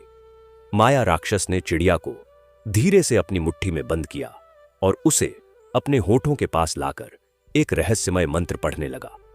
वह मंत्र लगातार बुदबुदाता रहा और फिर उसने चिड़िया की चोंच खोलकर उसमें एक लंबी फूंक मारी। चिड़िया ने बेचैनी से अपने पंख फड़फड़ाए, लेकिन माया राक्षस ने उसे मजबूती से थामे रखा। उसने यह प्रक्रिया 3 बार दोहराई, जिसके बाद चिड़िया की दोनों आंखें धीरे धीरे गहरे लाल रंग की हो गईं। यह इस बात का संकेत था कि उसका मंत्र सफल रहा और उसकी आत्मा अब उस चिड़िया में समाहित हो चुकी थी। अब माया राक्षस तब तक अमर रहेगा जब तक यह चिड़िया जीवित रहेगी। अब माया राक्षस को इस चिड़िया को किसी ऐसी जगह छिपाना था जहां कोई भी उसे न खोज सके। वह महल के अंदर इधर उधर घूमता रहा। सुरक्षित स्थान की तलाश में कई स्थान उसकी दृष्टि में आए, लेकिन कोई भी उसे पूरी तरह सुरक्षित नहीं लगा। अंततः उसकी नजर महल की सीढ़ियों के नीचे बने एक छोटे से गुप्त कक्ष पर पड़ी। माया राक्षस के चेहरे पर एक संतुष्ट मुस्कान आई। यही स्थान उपयुक्त है। वह तेजी से कक्ष के भीतर गया और एक मंत्र पढ़कर अपने हाथों से एक छोटा सा पिंजरा उत्पन्न किया। उसने चिड़िया को उस पिंजरे में डाला और दरवाजा मजबूती से बंद कर दिया। फिर उसने पिंजरे को कमरे की छत से लगे एक हुक पर टांग दिया। काम समाप्त करने के बाद माया राक्षस ने एक और मंत्र पढ़ा, जिससे कक्ष का द्वार पूरी तरह अदृश्य हो गया। अब कोई भी नहीं जान सकता था कि इस सीढ़ी के नीचे कोई रहस्यमय कक्ष भी मौजूद है। संतुष्ट होकर माया राक्षस वहां से बाहर आया और सीढ़ियों पर खड़े होकर कुछ क्षणों तक गहरी सोच में डूबा रहा। इसके बाद उसने महल के सबसे शक्तिशाली प्रहरी को बुलाया। यह एक विशालकाय बलशाली व्यक्ति था, जिसका मस्तिष्क माया राक्षस ने अपने जादू से नियंत्रित कर रखा था। उसके कई अनुचर भी थे जो उसके अधीन थे और पूरी तरह उसकी आज्ञा का पालन करते थे। यदि कोई जादूगर महल पर आक्रमण करता तो वह पहले इन पहरेदारों को जादू से हटाने की कोशिश करता, लेकिन वे असली इंसान थे जिन्हें जादू से नहीं हराया जा सकता था। माया राक्षस ने प्रहरी को आदेश दिया कि वह अगले 40 दिनों तक महल की सुरक्षा में कोई चूक न होने दे। इन दिनों में वह गुप्त कक्ष में ध्यान साधना करेगा और इस दौरान किसी को भी महल में प्रवेश करने की अनुमति नहीं होगी। यदि कोई जबरन घुसने की कोशिश करे तो उसे तुरंत मार दिया जाए। निर्देश देने के बाद वह तेज कदमों से चलते हुए अपने विशेष कक्ष में पहुंचा। कमरे का दरवाजा अंदर से बंद कर उसने अपने कपड़े उतारने शुरू कर दिए। बस एक पतली धोती को छोड़कर उसने बाकी सारे वस्त्र हटा दिए। अब वह अपनी जादुई शक्तियों को समाप्त करने की विधि शुरू करने के लिए तैयार था। इसके लिए उसे अपने हाथों और पैरों की सभी उंगलियों से रक्त निकालकर उसे पीना था। उसने कमरे के कोने में रखे एक बड़े कटोरे और तेज धार वाले चाकू को उठाया। फिर चाकू की धार को अपनी उंगलियों पर रखकर हल्का सा दबाव बनाया, जिससे ताजा रक्त बहने लगा। उसने अपनी उंगलियों और अंगूठों को एक एक कर चीरकर उनका रक्त कटोरे में जमा किया। जब हाथों से पर्याप्त रक्त निकल आया तो उसने पैरों की उंगलियों पर भी यही प्रक्रिया दोहराई। हर उंगली से बस कुछ बूंदें निकालकर वह तुरंत अपने थूक को घाव पर लगाता और जख्म अदृश्य हो जाता। जब उसके दोनों हाथों और पैरों की सभी उंगलियों का रक्त कटोरे में एकत्र हो गया तो उसने चाकू को दूर फेंक दिया और एक गहरी सांस ली। उसने कटोरा उठाया और बिना रुके उसमें मौजूद रक्त को एक ही बार में पी गया। जब आखिरी बूंद भी उसके गले से नीचे उतर गई तब उसने खाली कटोरे को एक ओर रख दिया। अब वह पहले सीखी हुई सारी जादुई शक्तियों को त्याग चुका था, एक साधारण मनुष्य की तरह, जिसमें कोई विशेष शक्ति नहीं थी। लेकिन उसे चिंता नहीं थी, डर भी नहीं था, क्योंकि उसने पहले ही अपनी आत्मा को 7 रंगों वाली चिड़िया में सुरक्षित कर लिया था। अब कोई भी उसका अंत नहीं कर सकता था। उसे अच्छी तरह पता था कि जैसे ही वह अलाप जादू को प्राप्त कर लेगा, उसकी पुरानी सभी शक्तियां स्वतः ही लौट आएंगी। और जब वह यह विद्या प्राप्त कर लेगा तो वह न केवल संसार का सबसे महान जादूगर बनेगा, बल्कि रक्तदानव को भी पराजित कर देगा। इसके साथ ही राजकुमारी हीरामणि को भी वह अपना बना सकेगा। उसके लिए यह सबसे बड़ी उपलब्धि होगी कि वह न केवल सबसे शक्तिशाली बनेगा, बल्कि दुनिया की सबसे सुंदर स्त्री भी उसकी जीवन संगिनी होगी। अब अपना जादू समाप्त करने के बाद वह जमीन पर बैठ गया। अपनी टांगें मोड़कर ध्यान की मुद्रा में बैठते ही उसने अपनी आंखें बंद कर लीं और अलाप जादू प्राप्त करने के लिए विशेष मंत्रों का जाप शुरू कर दिया। उधर रक्तदानव राजकुमारी हीरामणि को अपने महल में ले आया था। वह अत्यधिक प्रसन्न था, मानो किस्मत ने उसके लिए सोने की बारिश कर दी हो। उसने कभी सोचा भी नहीं था कि बिना किसी कठिनाई के उसे संसार की सबसे अनुपम सुंदरता प्राप्त हो जाएगी। वह जिस महल में रहता था, वहां कोई भी जाने की हिम्मत नहीं करता था। वर्षों से वह वहां अकेला रह रहा था और इस एकाकी जीवन से ऊब चुका था। लेकिन आज परिस्थितियां पूरी तरह बदल चुकी थीं। उसने राजकुमारी हीरामणि को महल के सबसे सुंदर कक्ष में शानदार तरीके से सजाए गए एक विशाल पलंग पर लिटा दिया। फिर वह उसे होश में लाने की कोशिश करने लगा। उसने उसे हल्के से हिलाया, फिर जोर जोर से झंझोड़ा, लेकिन राजकुमारी की चेतना वापस नहीं आई। यह देखकर रक्तदानव बेचैन हो उठा। उसे समझ नहीं आ रहा था कि आखिर राजकुमारी होश में क्यों नहीं आ रही थी। काफी देर तक प्रयास करने के बाद भी जब कोई असर नहीं हुआ, तो अचानक उसे अपनी एक बुजुर्ग सेविका की याद आई। यह वही स्त्री थी जो उसके लिए भोजन बनाती थी और जिसे देवलोक के महाराज ने उसकी देखभाल के लिए भेजा था। पूरे महल में वही अकेली सेविका थी जो रक्तदानव के साथ रहती थी। एक बार उसने रक्तदानव को बताया था कि वह मामूली जादू भी जानती है और अपने जादू से बीते हुए समय की घटनाओं को देख सकती है।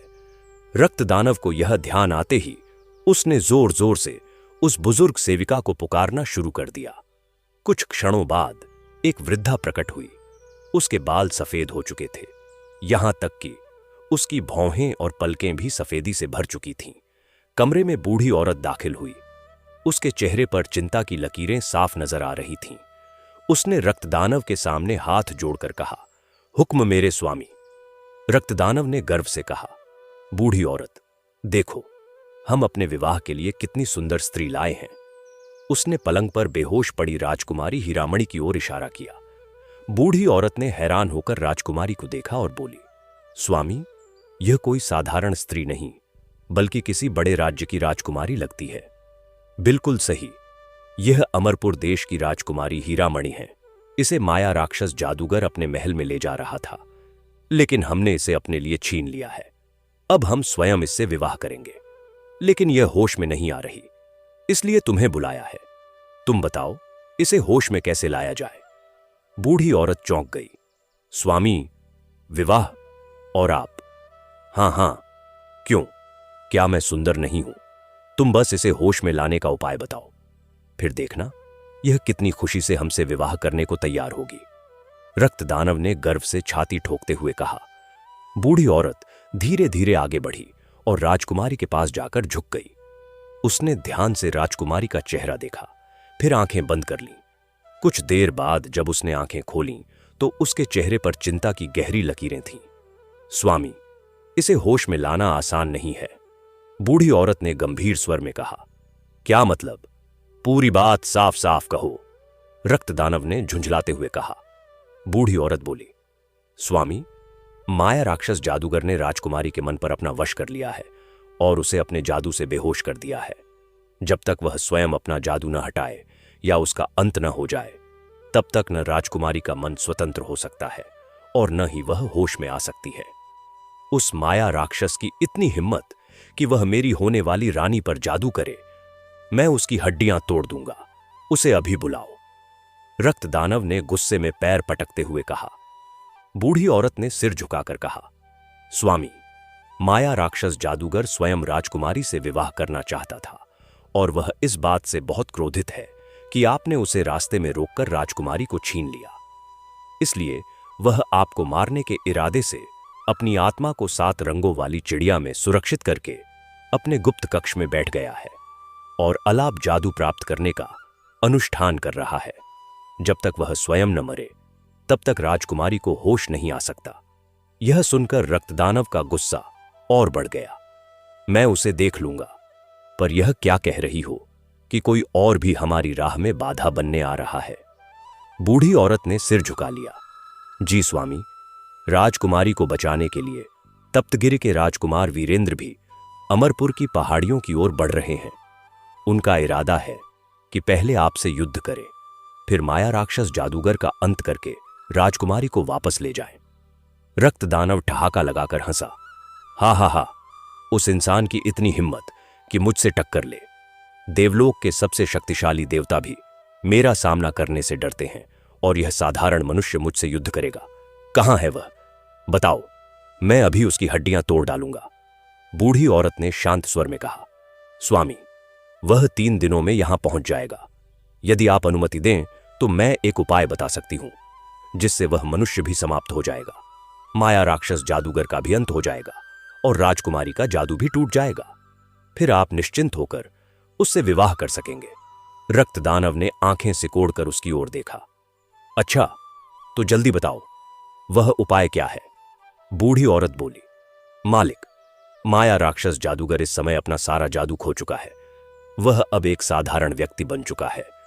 उसके महल के दरबान बहुत ताकतवर हैं, लेकिन मेरे सामने उनकी कोई हैसियत नहीं। यदि मैं इस वक्त उसके महल में पहुंच जाऊं तो उन दरबानों को आसानी से हरा सकती हूं और फिर माया राक्षस को पकड़कर महल की ऊपरी मंजिल पर जाने वाली सीढ़ियों के नीचे बने गुप्त कमरे में ले जा सकती हूं। रक्तदानव ने सिर हिलाया। बिल्कुल सही। मेरे आंकड़ों में उस कमरे का दरवाजा अंदर से बंद है, जिसे माया राक्षस ने अपनी शक्ति से सील कर दिया है। अब वह दरवाजा तभी खुलेगा जब वह अपना जादू पूरी तरह वापस पा लेगा। लेकिन यह मेरे लिए कोई कठिन काम नहीं है। मैं उस दीवार को तोड़ सकता हूं और छत से लटक रहे पिंजरे में बंद सतरंगी चिड़िया को पकड़ सकता हूं। जैसे ही मैं उसकी गर्दन मरोड़ूंगा, माया राक्षस का अंत हो जाएगा। बूढ़ी औरत मुस्कुराई। ठीक वही स्वामी, माया राक्षस के समाप्त होते ही राजकुमारी का मानसिक बंधन भी टूट जाएगा और वह होश में आ जाएंगी। इसके बाद आप माया राक्षस को खत्म कर यहां लौट आएं। फिर जब वह मनुष्य जो आपकी राह में रोड़ा बना हुआ है यहां पहुंचेगा तो आप उसे भी आसानी से खत्म कर देंगे।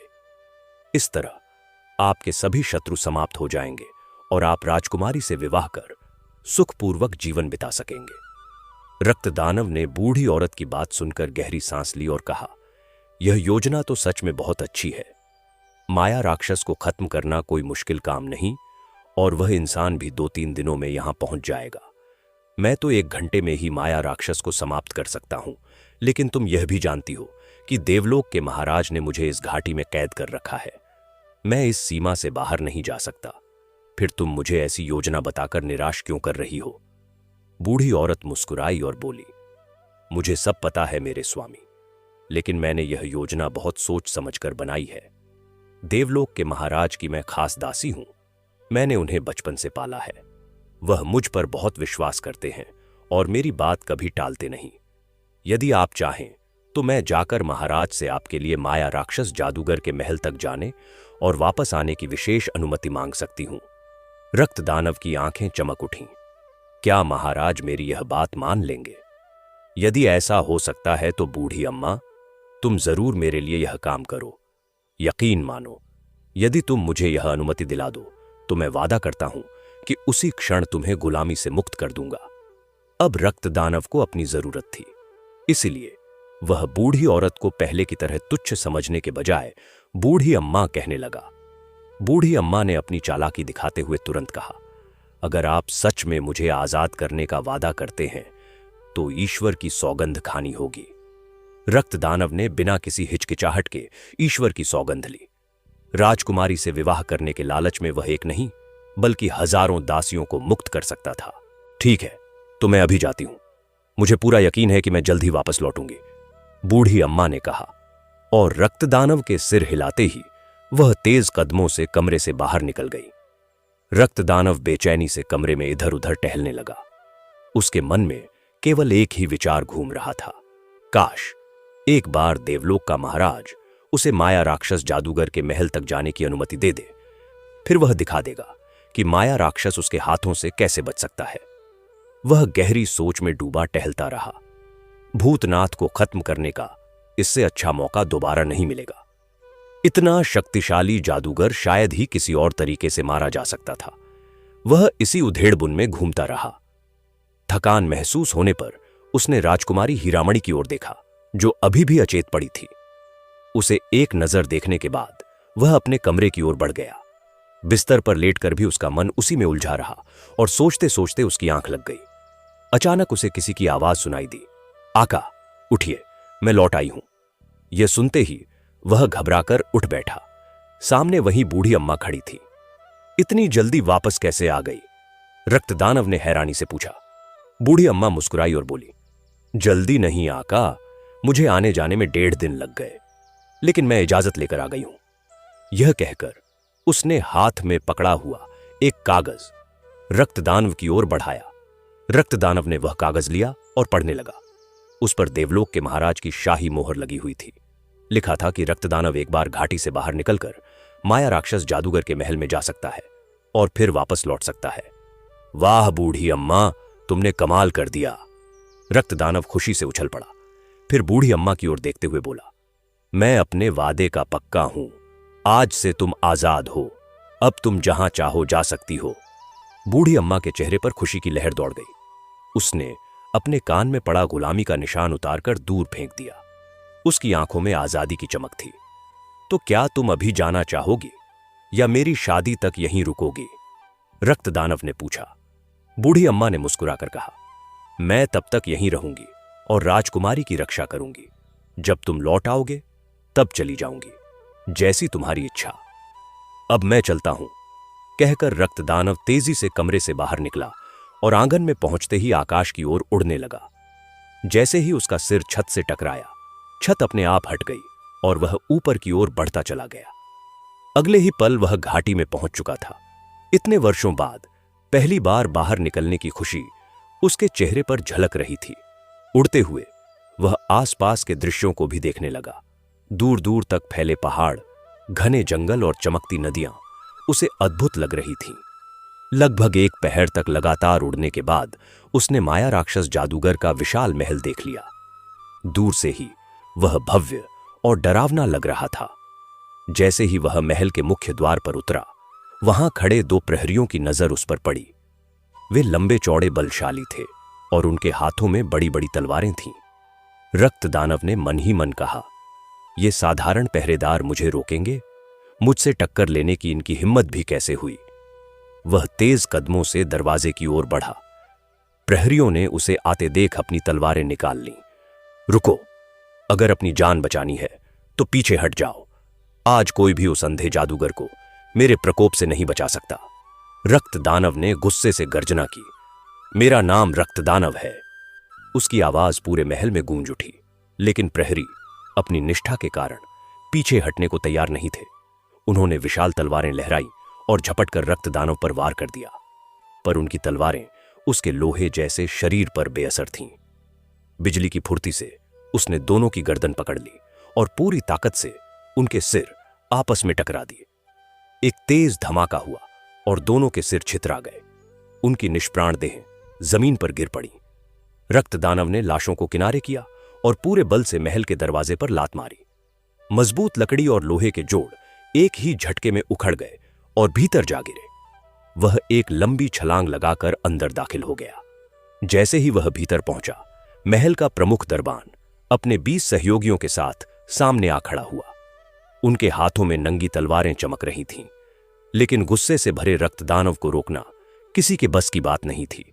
उसने एक के बाद एक सभी को पकड़ पकड़कर धराशायी कर दिया। देखते देखते पूरा दल खत्म हो गया।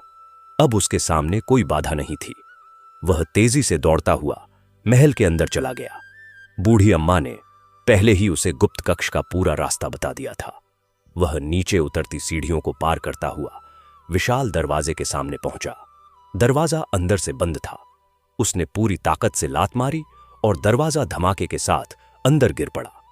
दरवाजा टूटते ही अंदर ध्यान मग्न माया राक्षस की साधना भंग हो गई। वह अचंभित होकर उठ खड़ा हुआ, लेकिन इससे पहले कि वह कुछ समझ पाता, रक्त दानव उस पर झपट पड़ा और उसकी गर्दन कसकर पकड़ ली। मैं तुम्हें टुकड़े टुकड़े कर दूंगा। तुम्हारी हिम्मत कैसे हुई मेरी होने वाली पत्नी के दिमाग पर कब्जा करने की और उसे बेहोश करने की? रक्त दानव ने गुस्से से कांपते हुए कहा और माया राक्षस को झंझोड़ दिया। माया राक्षस की आंखों में भय और हैरानी थी। उसकी आवाज कांप रही थी। तुम यहां कैसे पहुंच गए? तुम तो घाटी से बाहर नहीं निकल सकते थे। रक्त दानव ने ठहाका लगाया। देवलोक के महाराज ने मुझे विशेष अनुमति दी है। मैं यहां अपनी राजकुमारी को बचाने आया हूं। कहते हुए उसने माया राक्षस की गर्दन पकड़कर खींचा और सीढ़ियों की ओर घसीटने लगा। माया राक्षस छटपटाने लगा। मुझे छोड़ दो, वरना मैं तुम्हें जलाकर भस्म कर दूंगा। तुम नहीं जानते, मैं दुनिया का सबसे शक्तिशाली जादूगर हूं। रक्त दानव हंसा। तुम्हारे सारे छल कपट मुझे पता है। तुम अलाप जादू पाने के लिए अपनी सारी शक्तियां पहले ही त्याग चुके हो। अब तुम मेरे लिए एक साधारण इंसान से ज्यादा कुछ नहीं। महल के बरामदे में पहुंचकर उसने माया राक्षस की गर्दन और कस दी। माया राक्षस घबराकर चीखा, रुको, तुम मुझे नहीं मार सकते। मुझसे समझौता कर लो। तुम राजकुमारी से विवाह कर लो, मुझे कोई आपत्ति नहीं। मैं तुम्हारी चालाकी जानता हूं जादूगर। बाद में तुम मुझे जरूर मार डालोगे, तो यह मौका मैं क्यों गंवाऊं? मुझे पता है कि तुम्हारी 7 रंगों वाली चिड़िया में तुम्हारी जान छिपी है। मैं अभी उसकी गर्दन मरोड़ देता हूं। यह सुनते ही माया राक्षस के चेहरे पर भय छा गया। रक्त दानव ने उसे जबरदस्ती घसीटते हुए ऊपरी मंजिल की सीढ़ियों के नीचे वाले गुप्त कमरे तक पहुंचा दिया। वहां पहुंचकर उसने जोर जोर से उस दीवार पर लातें मारनी शुरू कर दी जिसके पीछे गुप्त दरवाजा था। कुछ ही वार में दीवार टूट गई। रक्त दानव माया राक्षस की गर्दन पकड़े हुए कमरे में दाखिल हुआ। छत से एक पिंजरा लटका हुआ था जिसमें 7 रंगों वाली चिड़िया कैद थी। उसे देखते ही रक्त दानव ने माया राक्षस को जमीन पर पटक दिया और अपना भारी पैर उसके सीने पर रख दिया। अब माया राक्षस हिलडुल भी नहीं सकता था। मुझे छोड़ दो, मैं तुम्हारी शरण में हूं, मुझ पर दया करो, उसने विनती की।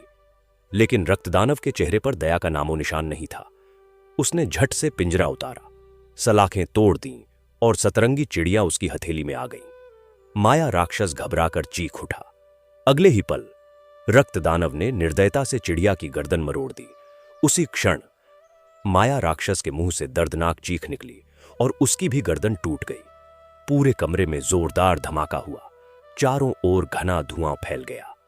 माया राक्षस की अंतिम आवाज गूंजी, काश मैंने अपनी शक्ति किसी और के लिए समर्पित न की होती। रक्त दानव ने मुझे हरा दिया। धुएं के छोड़ते ही रक्त दानव ने देखा कि वह एक विशाल खुले मैदान में खड़ा है। चारों ओर फैला भव्य महल और उसकी सारी शान शौकत गायब हो चुकी थी। उसे समझते देर न लगी कि पूरा महल जादू से बना था और माया राक्षस की मृत्यु के साथ ही वह भी विलुप्त हो गया। तभी उसके मन में विचार कौंधा, राजकुमारी हीरामणि अब होश में आ चुकी होंगी।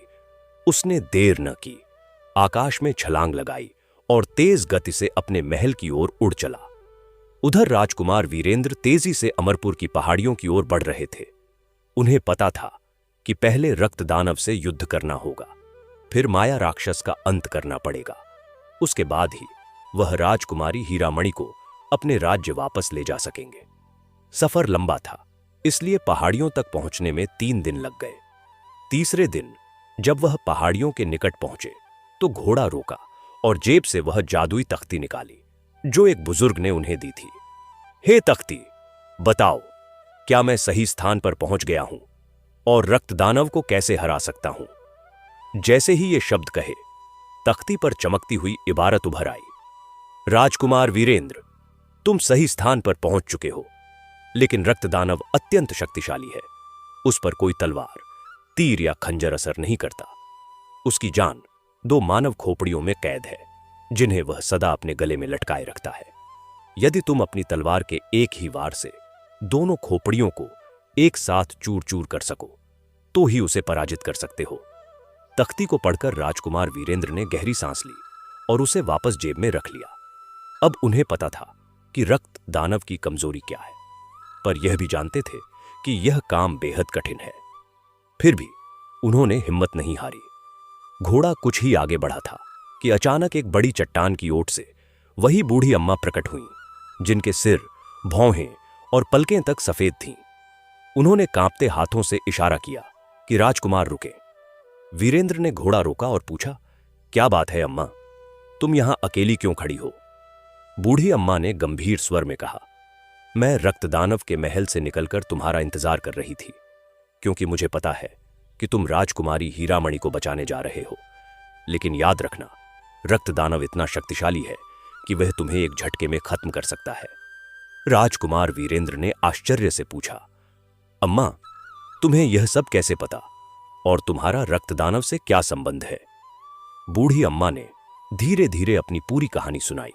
कैसे वह रक्तदानव की दासी थीं, कैसे रक्तदानव ने माया राक्षस को खत्म करने के लिए उन्हें इस्तेमाल किया, कैसे मौका पाकर उन्होंने खुद को गुलामी से मुक्त कराया, और कैसे माया राक्षस की मृत्यु के साथ ही राजकुमारी होश में आ गई थी।